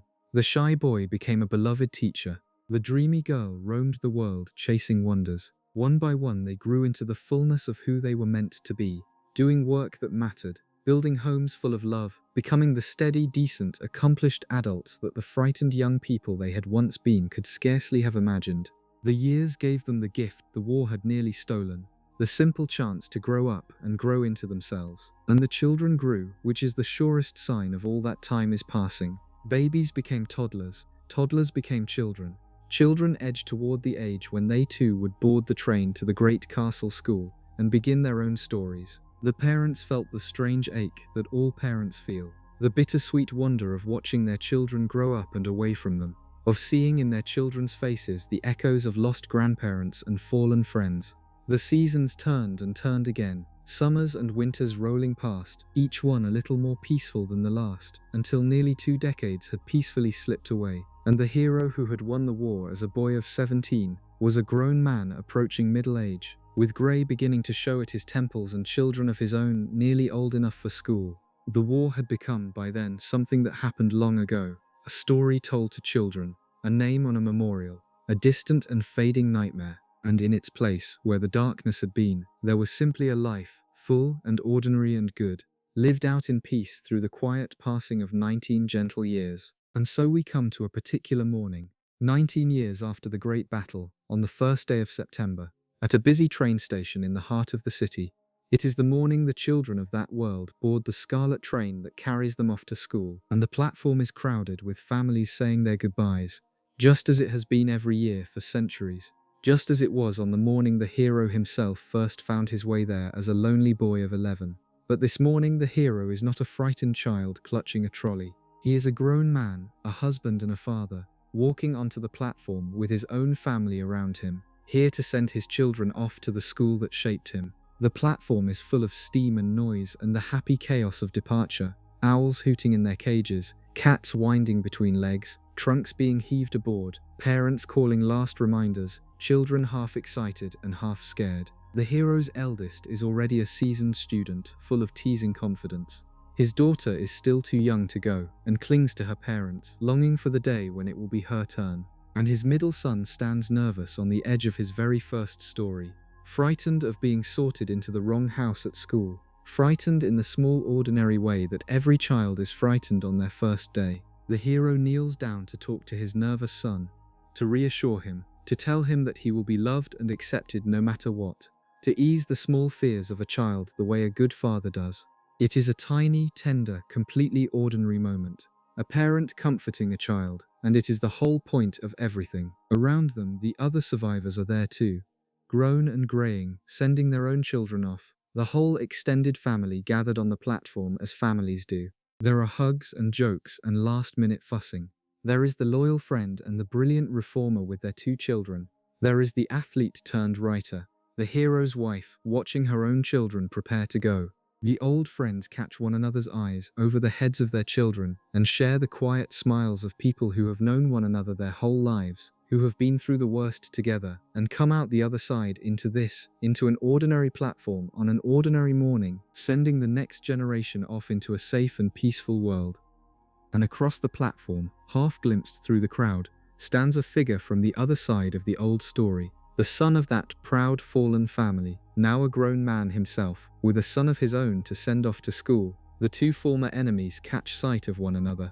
There is no warmth, no reconciliation, no rushing together to clasp hands. There is only a small, stiff, dignified nod across the crowded platform. 2 men who were bitter rivals as boys, silently acknowledging one another, silently agreeing to let the old hatreds stay in the past where they belong, choosing not to pass the poison down to the children now boarding the train together. In that small, cold nod is the whole healing of a world, the quiet end of an ancient feud, the choice of peace over grievance made not in some grand ceremony, but in a single understated gesture between 2 tired fathers.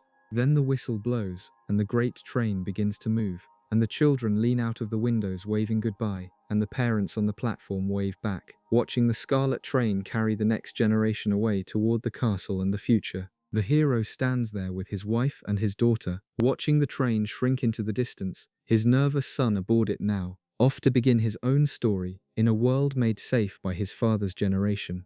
And as the steam clears and the platform begins to empty, the hero feels something settle over him, something he has worked his whole life to earn, a deep and complete sense that everything, at long last, is exactly as it should be. The war is over, the dead are honored, the children are safe, the world is at peace, and he is simply a father on a platform, watching his children go, with nothing left to fear and nothing left to fight. His long, hard story finally arrived at the quiet, happy ending he had earned. All of it, everything, is well. There is a quiet question worth sitting with as the train disappears into the distance, and it is the question of what became of the darkness itself, the great enemy whose fall began this whole peaceful story. The Dark Lord was gone, truly and finally gone. his torn soul scattered and unable ever to return. But what happened to everything he had built, to the fear he had spread, to the very idea of him that had loomed over that world for so long? The answer is one of the gentlest victories of all.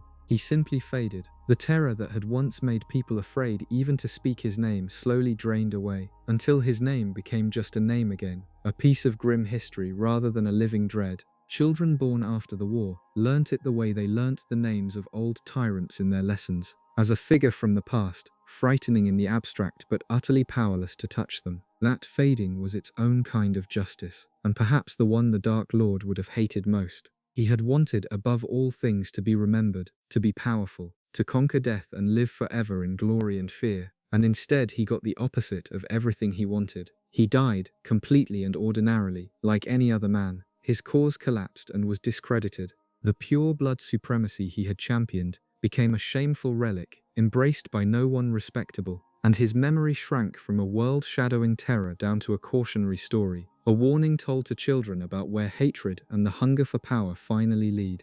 He had tried to make himself immortal, and the world's revenge was simply to move on, to heal, to build a good and happy life directly on top of the rubble of everything he had tried to create, until he was not even feared anymore, just remembered, and then barely even that.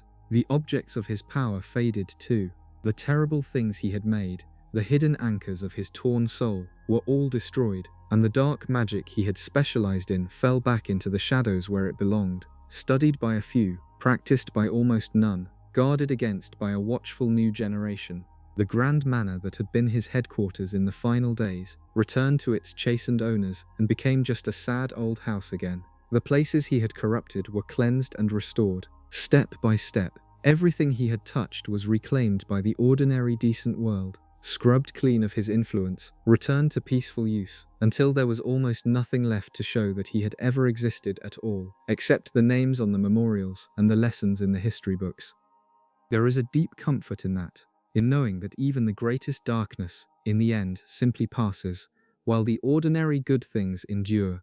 The Dark Lord, who had seemed for a time like an unstoppable force of nature, turned out to be a temporary storm, terrible while it raged and then gone, leaving the patient ordinary world to grow back over the damage like grass growing back over a scar in the earth. Tyrants always believe they are building something eternal. They almost never are. What endures is not the conqueror, but the ordinary life he tried and failed to destroy, the families and the friendships and the small daily kindnesses that go softly on long after the conqueror is dust. That world outlasted its darkest enemy not by becoming stronger or crueler than him, but simply by surviving him, by healing, by going on living and loving until the day he became nothing more than a fading name in an old story told to sleepy children. There were 3 legendary objects threaded through the end of the great story, 3 ancient treasures of immense power that the old tales said would make their master the ruler of death itself, and what the hero chose to do with them is one of the wisest and most revealing decisions of his whole life.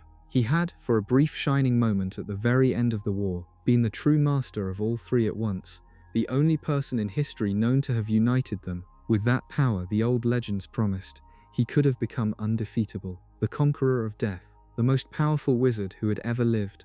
It was the very thing the Dark Lord had spent his life desperately chasing, and the hero, having achieved it almost by accident, looked at that power clearly and decided he did not want it. The most powerful of the 3, the unbeatable wand that had left a trail of murder across the centuries as wizards killed one another to possess it, he chose to give up. He used it once to repair his own humble wand, and then he resolved to return it to the quiet resting place it had come from, so that when he eventually died a natural death, the wand's power would die with him and its long bloody story would finally end. He understood that an unbeatable weapon is a curse, not a gift, that it would only draw violence toward whoever held it, that the wisest thing to do with such terrible power was to let it go.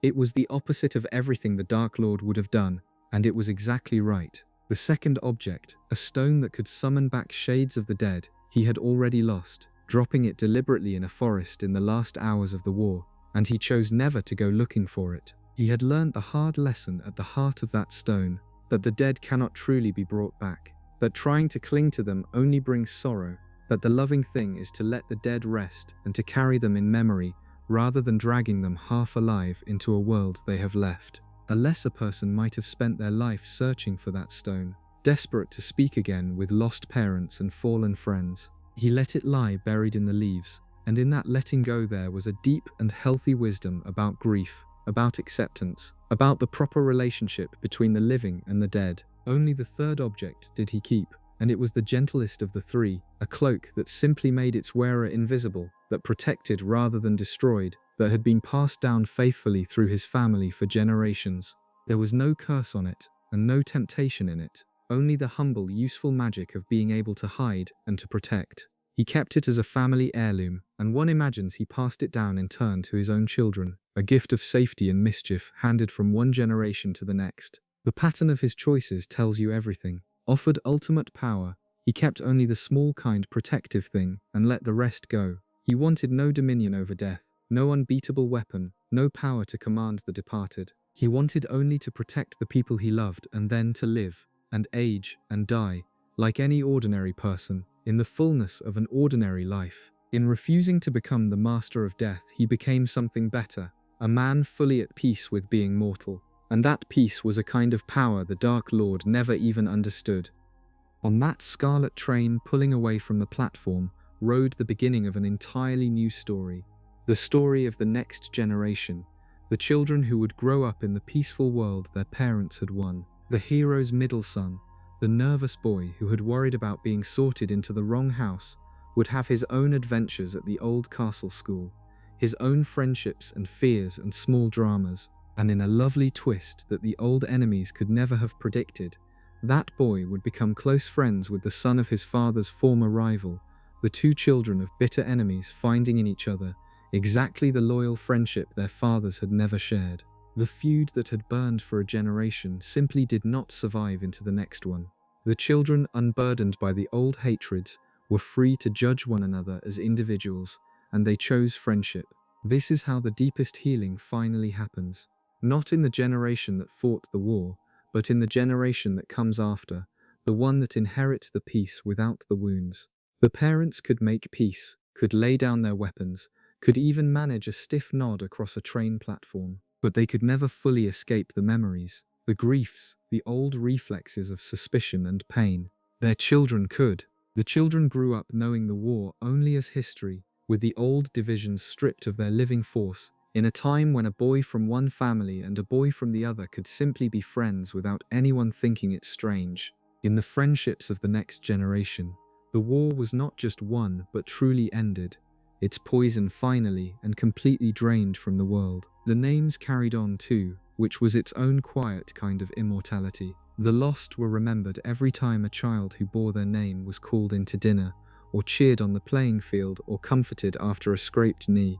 The fallen twin lived on in his nephew. The brave dead of the war lived on in the hero's own children, who carried the names of grandparents and godfathers and teachers they had never met. Every time those names were spoken with love, the dead were honored, not with sorrow but with the ordinary happy sounds of family life, their memory braided into the everyday joy of the children who came after. It was the gentlest possible way to keep the dead alive, by giving their names to the living and letting those names ring out again in happiness. And so the story did not really end on that platform.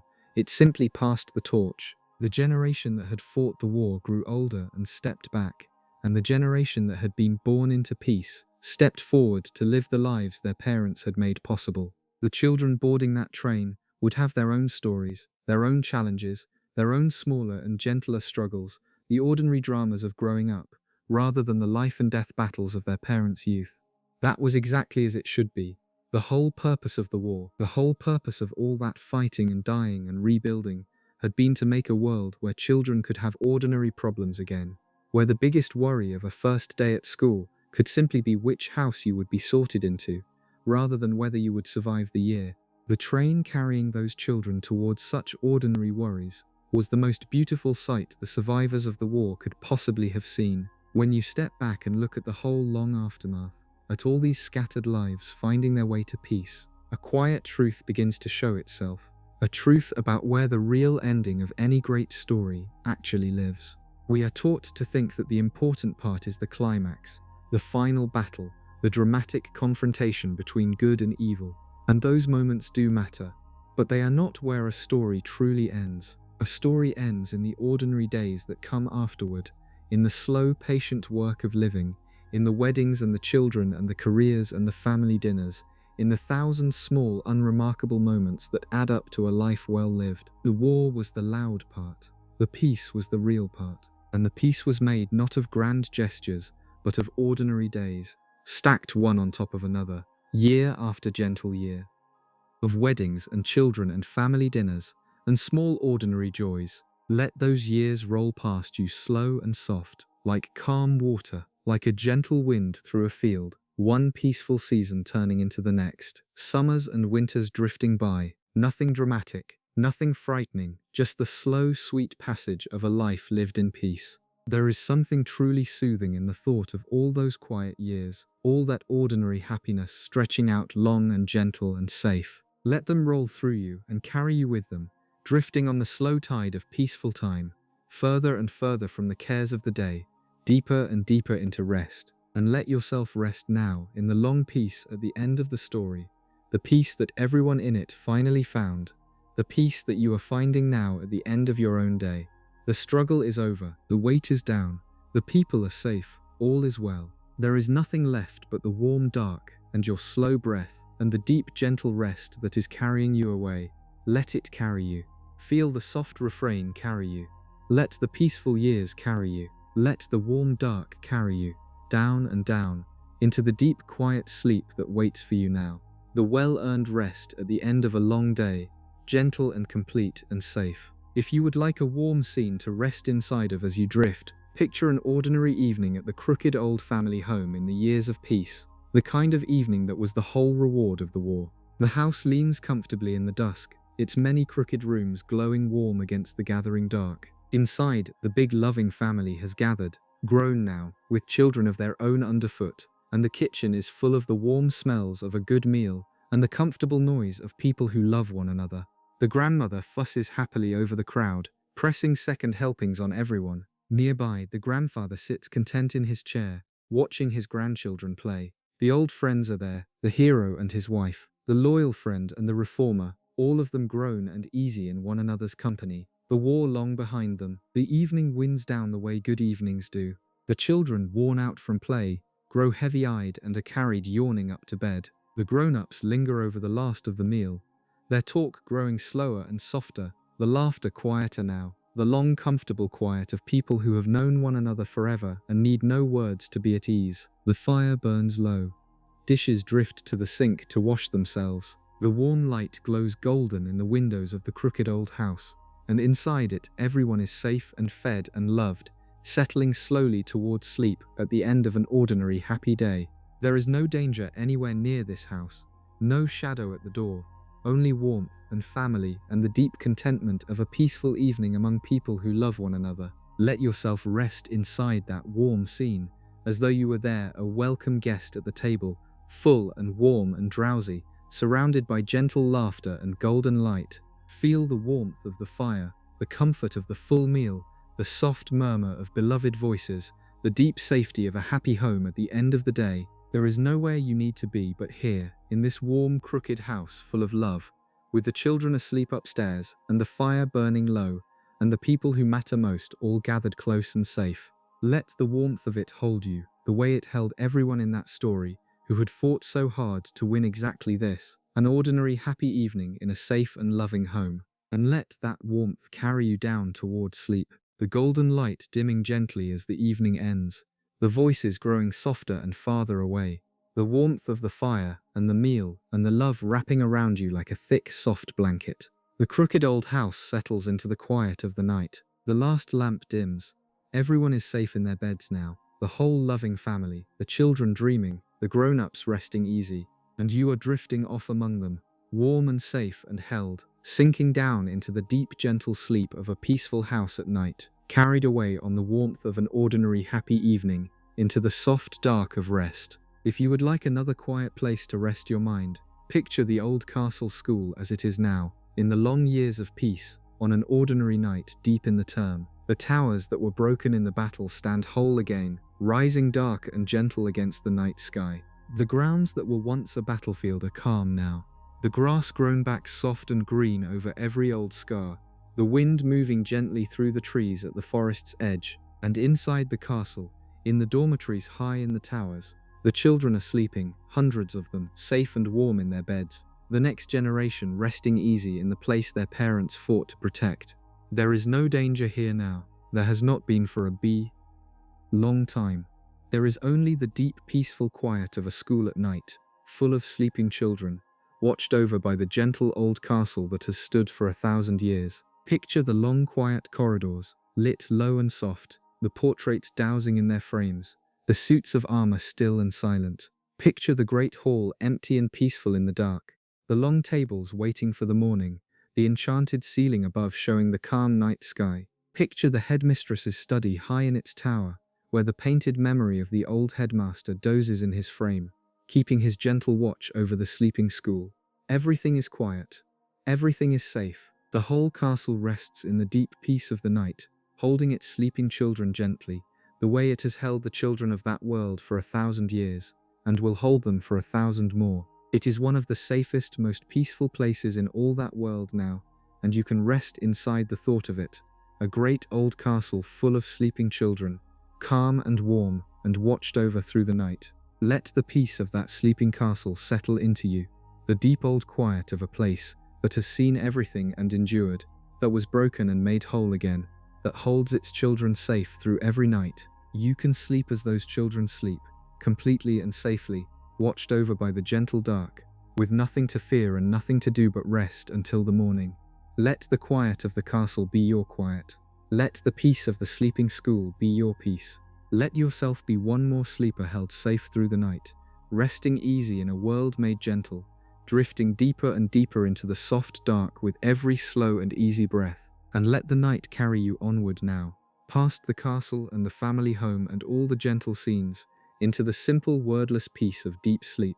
You do not need any picture now, any story, any thought at all. You have followed the long account all the way to its peaceful end, and now you can let even the story go, releasing it softly into the dark, keeping only the deep, warm feeling of peace that it leaves behind. There is nothing left to hold on to.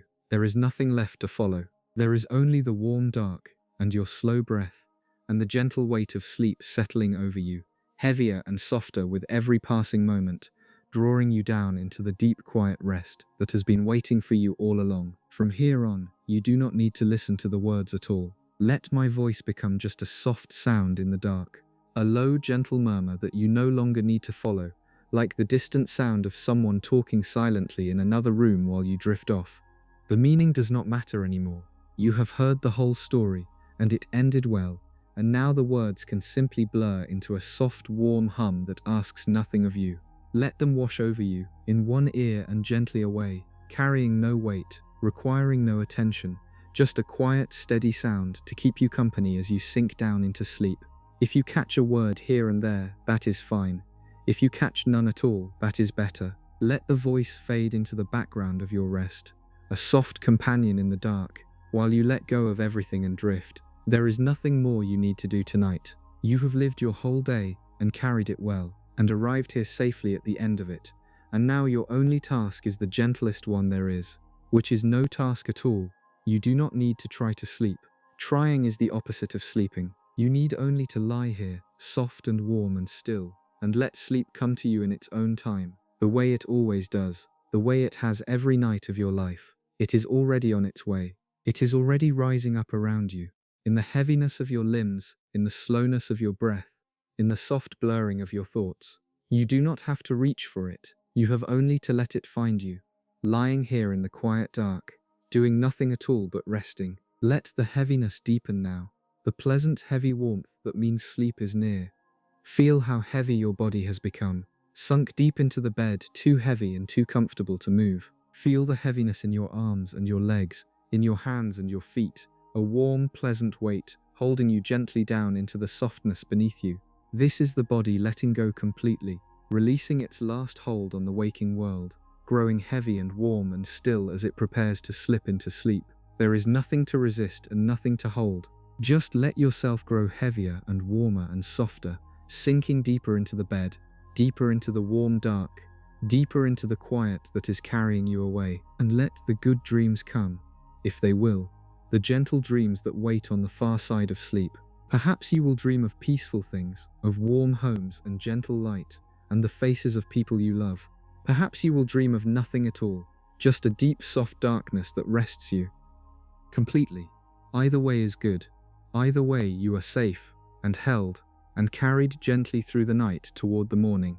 There is nothing waiting for you in sleep but rest, deep and sweet and restoring. So let go of the last of your waking now, the last thin thread of it, and let yourself slip down past it into the soft world of dreams, trusting that you are safe, that all is well, that the night will keep you gently until the light returns. It is worth remembering, as you rest, that you are part of the same long human story that this account is really about, the story of carrying on, of rebuilding, of finding peace after struggle. Everyone alive carries their own quiet battles through their days, their own losses and fears and burdens, and everyone at the end of the day has to do the same thing the survivors of that war had to do, which is to lay it down and rest and rise again tomorrow to keep going. There is a quiet heroism in that, in the ordinary daily courage of living, of getting up each morning and doing your part and lying down each night to rest.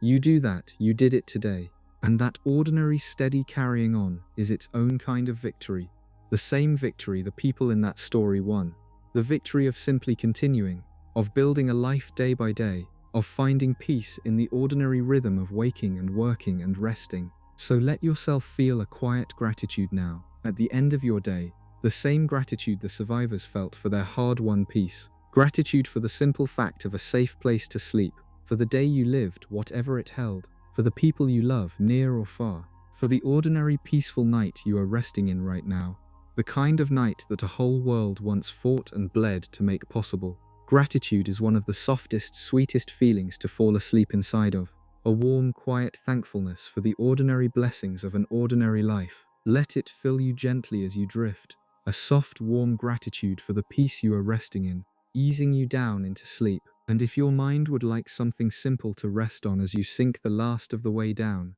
let it rest on a slow, gentle count, each number a soft step further down into sleep. 10, sinking down, soft and warm.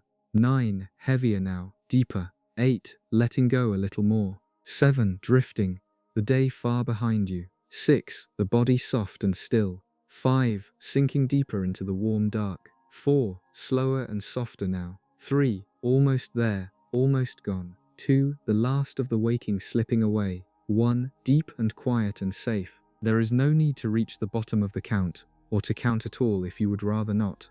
Let the numbers carry you down as far as they will, each one a soft, gentle step deeper into the peaceful dark, until you slip away somewhere between them into sleep. Deeper now, and quieter, and softer than before.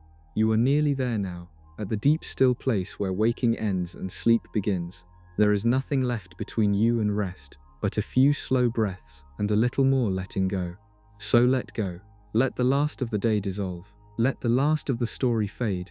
Let the last of your waking thoughts drift off into the dark. There is only peace here now, deep and warm and complete. The long peace at the end of every struggle, the deep rest at the end of every day. You are safe, you are held, all is well, and the gentle dark is carrying you the last of the way down now, soft and slow and sure, into the deep quiet sleep you have earned. Let your mind drift, if it likes, to that very first peaceful morning, the one that came after the longest night, when the world woke to find the war truly over. Imagine the sun rising slow and gold over a quiet land, the light spreading gently across fields and rooftops that no longer held any fear. Imagine the ordinary sounds of morning returning, the soft calls of birds in the trees, the rustle of a light wind, the small homely noises of a world waking up safe for the first time in years. There was a tenderness to that morning that no one who lived through it ever forgot, the almost unbearable sweetness of an ordinary dawn arriving after so much darkness, the simple miracle of sunlight on a peaceful land. That is the feeling to carry down into sleep.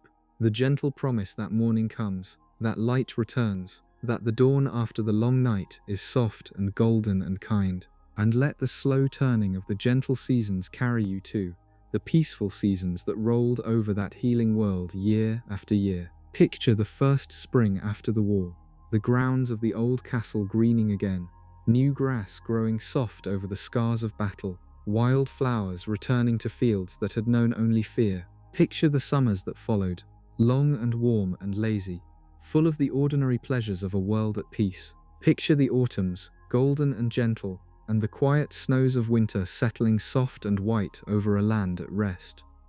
Season after season, the world healed and grew and went on, the way the world always does, covering its old wounds with new life, turning slowly and steadily through the years toward an ever deeper peace. Let those gentle turning seasons carry you, slow and soft and endless, deeper and deeper into rest. There is a deep peace in the slow turning of time when there is nothing left to fear.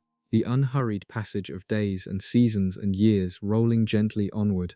The frantic, urgent time of war, when every moment might bring disaster, gave way after the victory to the slow, easy time of peace, when there was all the time in the world, when days could be savored rather than survived, when the years could roll past as gently as a quiet river. That is the kind of time you are resting in now, the slow, gentle, peaceful time of the night, when there is nowhere to be and nothing to rush toward, and all the time in the world simply to rest. Let time slow down around you now, soft and unhurried, each moment stretching out long and gentle and calm, until time itself seems to drift to a stop, and there is only the deep, still peace of the night holding you. Let everything slow now, and soften and still, the breath slow, the heart slow and steady, the thoughts drifting to a stop, the whole world gone quiet and still around you, holding its breath gently in the deep middle of the night. There is no rush, there is no hurry, there is nowhere to be and nothing to do but rest here in the deep, still peace, letting the slow, gentle time of the night carry you onward toward the morning. You are safe in the stillness, you are held in the quiet, and you are sinking, slow and soft and sure, into the deep, peaceful sleep at the still center of the night. Let go now of everything that came before this moment. The whole of your past, like the whole of that long story, can be set gently down and left behind for the night. All the days you have lived, all the things you have carried, all the old worries and the old aches, you can release them all into the dark and simply be here, now, in this one quiet, peaceful moment, with nothing behind you and nothing ahead of you, only the soft, warm present of the night holding you. There is great rest in that, in letting the whole weight of your history settle down and grow quiet, in being, just for tonight, nothing but a tired body resting in the dark, free of everything, light as a drifting leaf, carried gently toward sleep. Feel yourself sheltered now, tucked safely away from the world like a small boat in a quiet harbor when the night comes down. All day the world asks things of us, pulls at us, keeps us out in the open weather of our lives. But the night is the time of shelter, when we come in from all of that, when we are allowed to pull the covers up and close the door on the day, and rest in a safe, sheltered place where nothing can reach us.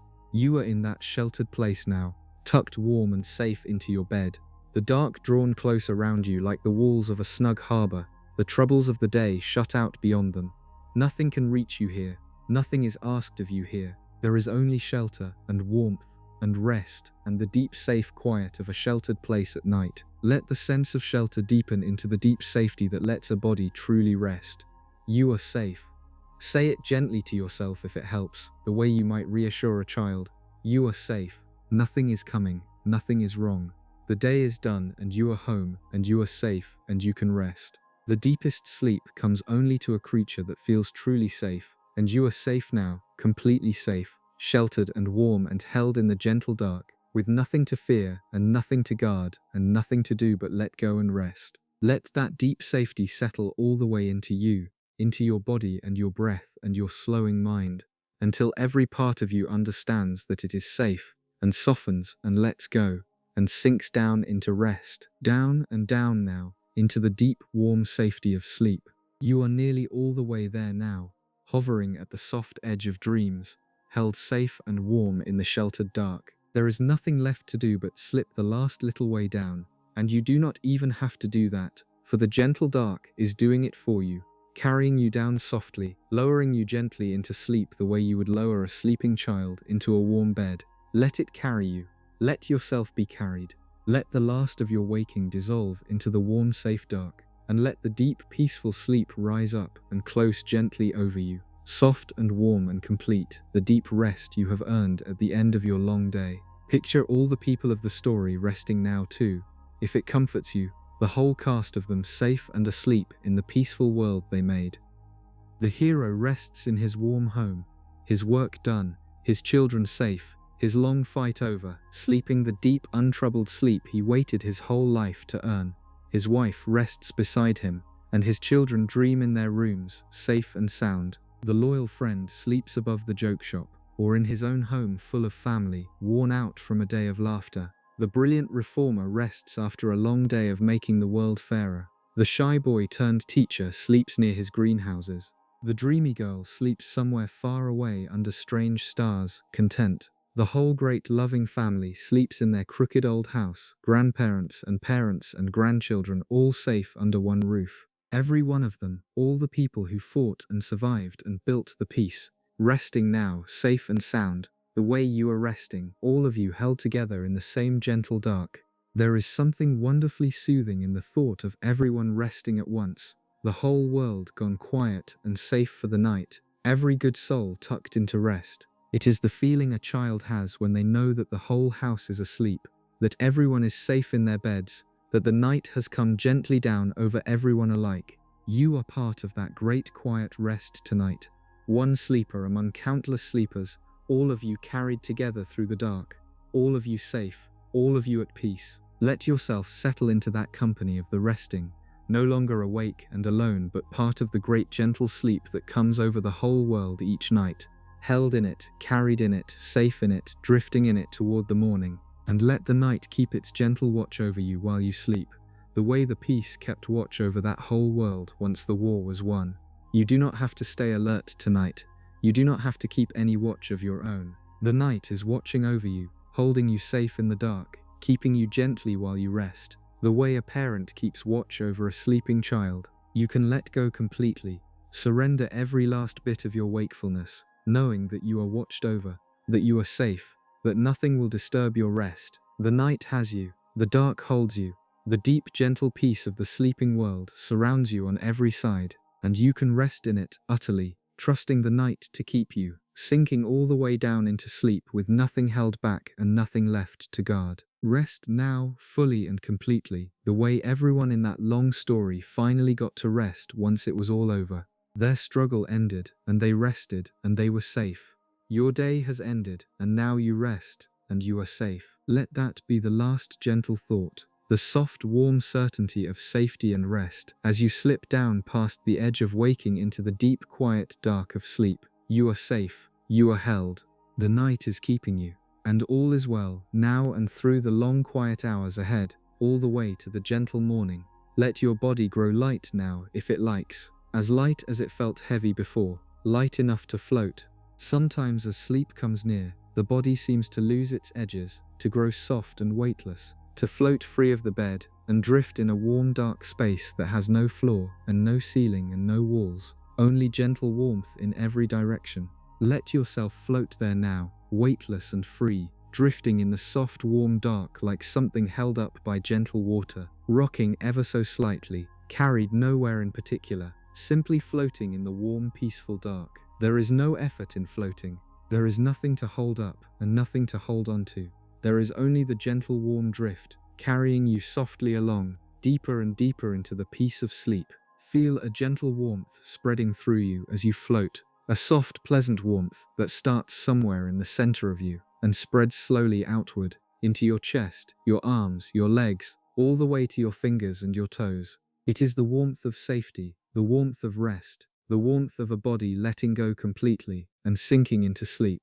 Let it spread all through you, soft and golden and soothing, melting away any last small tension, warming you from the inside out, wrapping you in a gentle heat like sunlight or firelight, or the warmth of a deep soft bed on a cold night. You are warm and safe and floating and drifting, and there is nothing left to do but enjoy the gentle warmth and let it carry you down into rest, warmer and softer and lighter now, drifting deeper with every slow breath.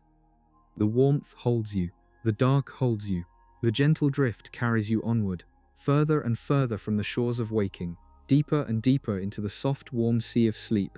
You are so close now, so near to the deep rest you have been drifting toward all this long while. Just a little further, just a little softer, just a little deeper. Let the warmth carry you. Let the dark hold you. Let yourself drift the last gentle distance down into sleep, warm and weightless and utterly at peace.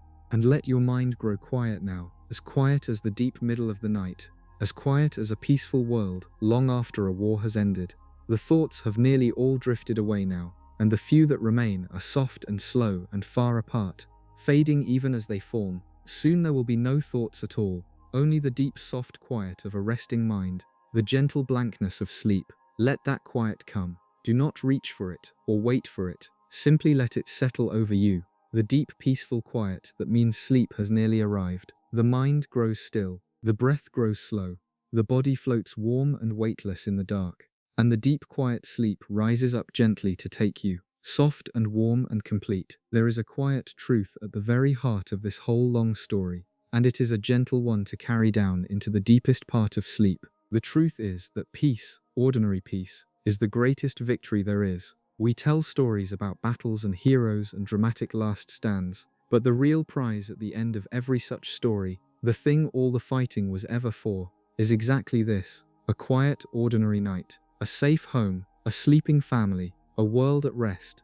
The hero did not fight to become powerful or famous or great. He fought so that ordinary people could have ordinary peaceful nights, so that children could sleep safely, so that families could grow old together in quiet. The whole towering drama of the war came to rest, in the end, on something as small and as precious as a peaceful night's sleep. And that small precious thing is exactly what you have tonight. So as you drift, know that you are holding the very thing that whole story was fighting for. A safe, quiet night, a peaceful rest, a moment of ordinary peace in an ordinary life. It is not small at all, really, this thing you have tonight. It is the most precious thing in the world, the thing that all the heroes of all the stories were ever truly fighting to protect. You have it now, freely, simply by lying here safe in the dark at the end of your day. Let yourself treasure it as the survivors of that war learned to treasure it, this ordinary precious peace, and let your gratitude for it carry you gently down into the deep sweet sleep that is the whole reward of a peaceful life. Let your breath be a steady gentle anchor now, holding you softly as you sink. There is no need to listen to anything else, no need to follow any more words or thoughts. Just rest on the slow, steady rhythm of your own breathing. In and out, the quiet, faithful rhythm that has been with you since the moment you were born and will carry you gently through every night of your life. In and out, slow and steady. Let it anchor you in the warm dark, a soft, steady rhythm to rest upon, while everything else drifts away. You do not have to do anything but breathe, and even that happens on its own, slow and easy and gentle, carrying you deeper into rest with every quiet breath. And let everything else fall away now. Everything but the warm dark and the slow breath and the deep gentle peace. There is nothing required of you now. Nothing to think, nothing to do, nothing to be. Just a warm body resting in a safe place at the end of a long day, sinking softly into sleep. Let go of the last of it, the last thin thread of waking, the last small flicker of thought, and let yourself sink down completely into the deep warm dark, into the deep sweet rest, into the deep peaceful sleep that has been waiting for you all this long while, and is ready now to carry you gently through the night. The dark around you is a kind dark, a gentle dark, the soft dark of a safe room at night, and there is nothing in it to fear. So much of the long story was about darkness of a different kind, the darkness of fear and cruelty and war. But that darkness is not this darkness. This darkness is the good kind, the resting kind. The soft cover that the world draws over itself each night so that everything living can sleep and be restored. It is the darkness of closed eyes and warm beds and deep rest. It asks nothing of you and threatens nothing. It only holds you, soft and close and gentle, while you sleep. Let yourself trust this kind dark completely, sinking into it without the smallest fear, the way you sank into sleep as a small child, simply letting the gentle dark take you and keep you safe through the night. Rest in the kind dark now, wrapped in it, held in it, soothed by it. Feel how it softens everything, how it blurs the edges of the room, and the edges of your thoughts and the edges of your very self, until there is no sharpness anywhere, only soft warm darkness in every direction. There is nothing to see and nothing to look for, so let your eyes rest heavy and still behind their closed lids, and let the gentle dark be all there is, soft and warm and endless and kind. You are safe in it, you are held in it. You can let go into it completely, sinking down through the soft warm dark into the deeper dark of sleep, carried gently all the way down. You are drifting now on the gentlest current there is, the slow soft current that carries every tired soul down into sleep at the end of the day. There is no effort in it, no struggle, no need to do anything at all. The current has you, it is carrying you, slow and gentle and sure, down and down, away from the shores of the waking world, out into the deep calm waters of sleep. You could not stop it now even if you tried, and there is no reason on earth to try. So let it carry you. Let yourself drift, loose and soft and easy, on the gentle current of sleep, further and further down, deeper and deeper away, until the waking world is far behind you, and there is only the deep calm peace of rest. Almost there now, almost gone. The last of the waking is slipping away, soft and quiet, like a candle gently going out, like the last light fading from the sky, like the final words of a story trailing off into silence. There is nothing to hold on to and no reason to hold on. Just let the last of it go, the last small flicker of wakefulness, and let yourself slip all the way down into the deep warm dark of sleep. You have arrived. The long day is over. The long story is told, and there is nothing left now but rest, deep and sweet and complete, carrying you gently through the quiet hours of the night. Before you drift off entirely, let me say one last quiet thing, and then I will let you go down into sleep in peace. If these long calm stories have become part of how you rest, you are welcome to subscribe and stay, so that the next one finds its way to you on the next quiet night you need it, and there will always be another long gentle story waiting here in the dark whenever you want to drift off again. There is no need to do anything now, no need to stir or wake. You can let this thought go like all the others and simply rest. The story will be here. This quiet place will be here, and tonight all that is left for you to do is sleep. So let me lower my voice now, and let the words grow slow and few, and let you sink the rest of the way down into the deep peaceful rest you have earned. Let everything be soft now, and slow, and quiet. There is nothing left to follow.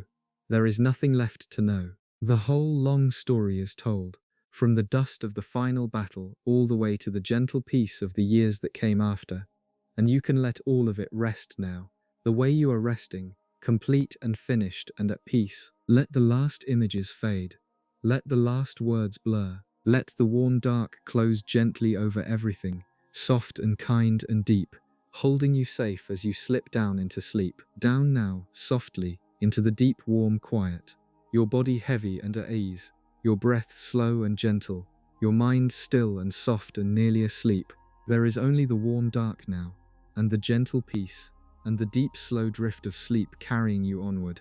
Nothing to fear, nothing to do, nothing to be but a tired, safe soul resting at the end of a long day, sinking down into the deep sweet dark, held gently by the quiet night. Let the peace settle deeper into you with each slow breath, the deep and gentle peace that comes at the end of a long story told well. All through the night, that peace will hold you, the way the long peace held that whole world after its struggle was over. You have nothing to do but rest inside it. The hours ahead are gentle ones, quiet and dark and safe, and they will pass softly while you sleep, carrying you toward a gentle morning. There is no need to think about the morning now.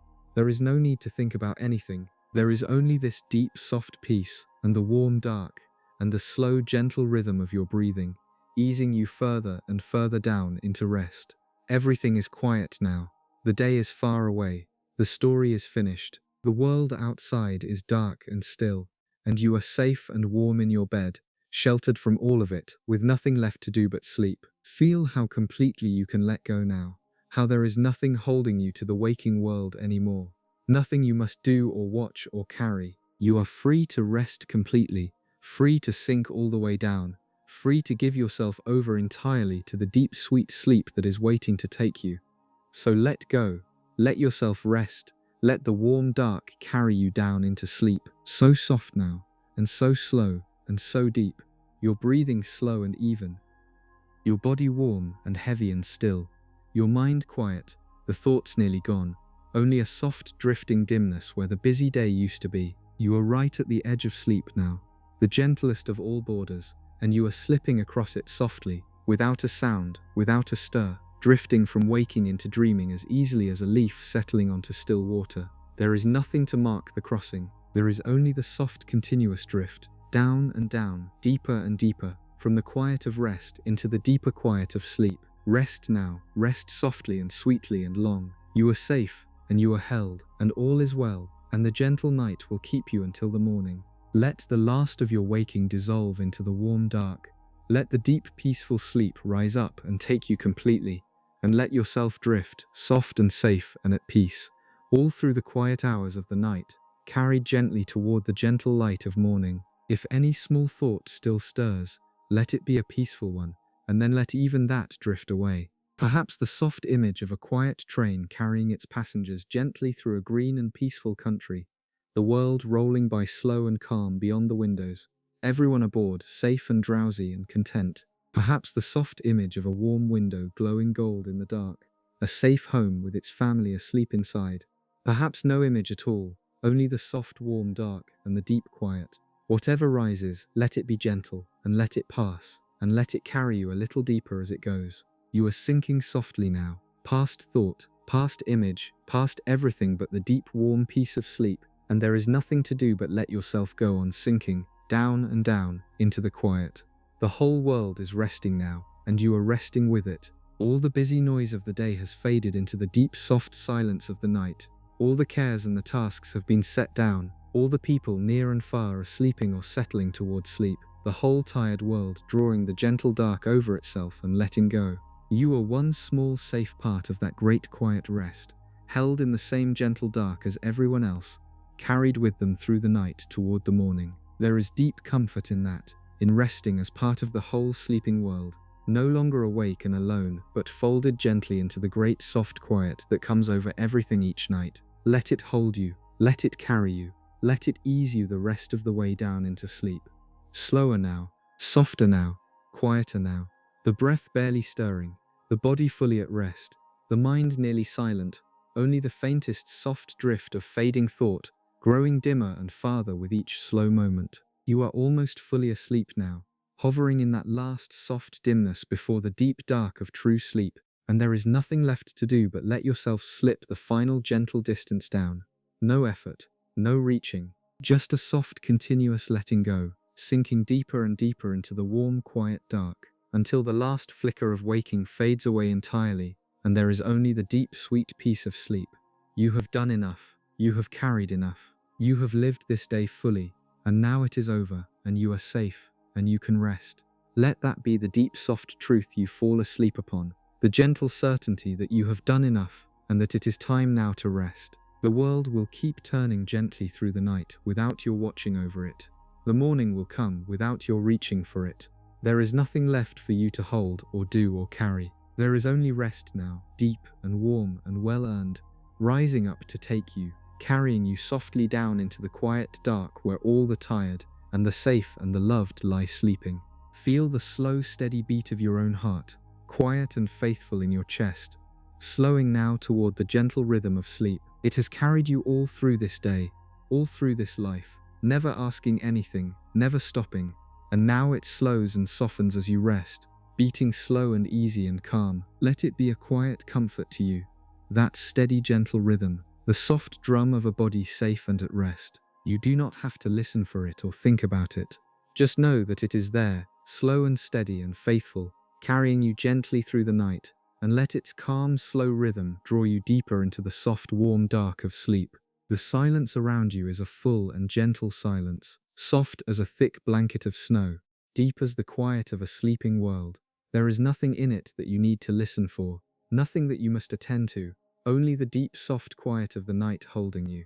Let the silence fill you the way it fills the dark world outside, smoothing away the last small noises of the day, the last faint echoes of thought, until you are as quiet inside as the night is outside, utterly still, wholly peaceful, soundly at rest. In that shared silence, inside and out, you can sink all the way down into the deepest, sweetest sleep, held by the quiet, carried by the quiet, soothed by the quiet into rest. Down into the deep dark now, the soft kind dark where dreams are born and tired souls are restored. There is nothing to fear in the deep dark, and nothing to do there but rest. It is the gentlest place in all the world, the deep, warm dark of sleep, and it is opening now to take you in, soft and welcoming and safe. Let yourself sink into it without the slightest resistance, the way you would sink into the softest, warmest bed at the end of the longest day. Down and down and down into the deep, warm dark, into the deep, sweet rest, into the deep, quiet peace of sleep that has been waiting all this while to carry you gently through the night. You are nearly gone now, nearly all the way down into sleep, and that is exactly as it should be. There is no more for you to hear, no more for you to do, no more for you to be tonight but a sleeping soul at rest. Let the last thread of waking slip from your fingers. Let the warm dark close the rest of the way over you. Allow the deep, sweet sleep to take you completely, carried down into its quiet keeping, where you will rest safe and warm and at peace all through the gentle hours of the night. Let the quiet deepen, and let yourself deepen with it, sinking gently lower with every slow and easy breath. There is a kind of soft, endless calm down here at the bottom of the night, a deep, still peace that holds everything safe and quiet until the morning. And you are settling into it now, all the way down, wrapped in the warm dark, held by the gentle quiet, at rest in the deepest and most peaceful part of the night. Nothing reaches you here, nothing disturbs you here. There is only the deep, soft calm, holding you safe, carrying you gently onward through the dark hours toward the light. Rest here as long as you like, all through the night if you wish, for there is nowhere else to be and nothing else to do. The night is long and gentle and yours, and it asks nothing of you but that you rest. So rest. Let the hours pass softly over you while you sleep. Let the dark keep you safe and warm. Let the deep peace hold you through every quiet hour, the way the long peace held that whole world, year after gentle year. After its struggle was finally over, you are safe in the deep peace of the night, and you will be safe in it until the morning comes. And when the morning does come, softly, in its own good time, it will be gentle with you, easing up slow and golden over the edge of the world while you sleep, waking you kindly when you have rested enough. But that is a long way off yet, and there is no need to think of it now. For now there is only the night, deep and dark and peaceful, and your own slow breathing, and the deep sweet rest that holds you. So let the morning wait. Let yourself sink fully into the night. Let the deep peaceful sleep carry you all the way down and keep you there, safe and warm and at rest, until the gentle light returns. There is nothing left now but peace. The story is told, the day is done, the weight is set down, the people are safe, the world is at rest, and you are sinking softly into the deep sweet sleep at the end of it all, held gently by the quiet dark, carried gently toward the gentle morning, safe and warm and truly at peace. Let it all fade now, softly, gently, completely. Let the words fade, the world fading too. Let everything fade but the deep warm peace of sleep closing gently over you now, soft and kind and complete, softer still and slower still and deeper still. The breath so slow and gentle now it barely stirs, the body so heavy and warm and still, it has all but disappeared into the bed. The mind so quiet that the thoughts are gone, just gone, leaving only a soft, warm dimness, a gentle drifting nothing, the threshold of dream. You have let go of nearly everything now, the day and the story and the world and your very self, and what remains is only the deep soft peace, only the warm dark, only the gentle drift of sleep carrying you onward. There is nothing more to release. You are already nearly home, nearly all the way down, nearly fully asleep, and you have only to drift the last soft inch into the deep quiet rest that holds you. Let yourself go the rest of the way now.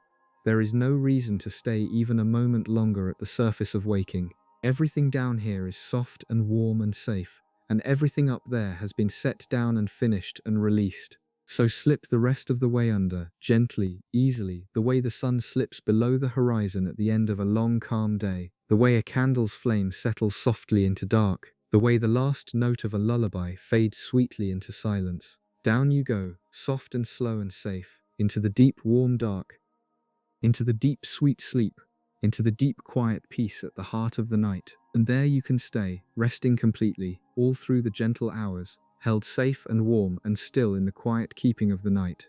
The dark will watch over you, the peace will hold you, the slow soft hours will carry you gently toward the morning, and you need do nothing at all but rest, sweetly and fully, until the light comes softly to wake you.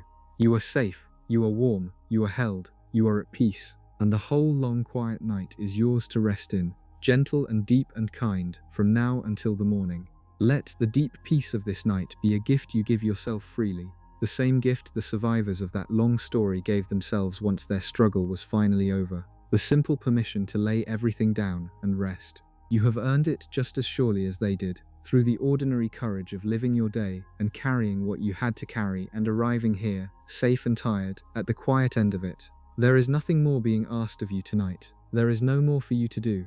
The only thing left is to rest, and you are resting now, sinking deeper and deeper into the warm, safe dark, held gently by the peace of the night, carried softly toward the morning. Feel how light you are now, with everything set down, how free, how unburdened, drifting in the warm dark with nothing weighing on you at all. The day is gone, the story is finished, the cares are released. There is only you, safe and warm and at peace, floating gently down into sleep on the soft current of the night. Let yourself drift there, light and free and easy, deeper and deeper, softer and softer, until you slip without a sound into the deep sweet sleep that has been waiting all this while to take you in and hold you through the night. The night is deep around you now, deep and dark and gentle, and you are deep within it, safe in its quiet keeping, far down in the soft warm dark where nothing stirs and nothing troubles, and there is only rest. Here, at the still center of the night, you can let go of absolutely everything and simply be, simply rest, simply sleep.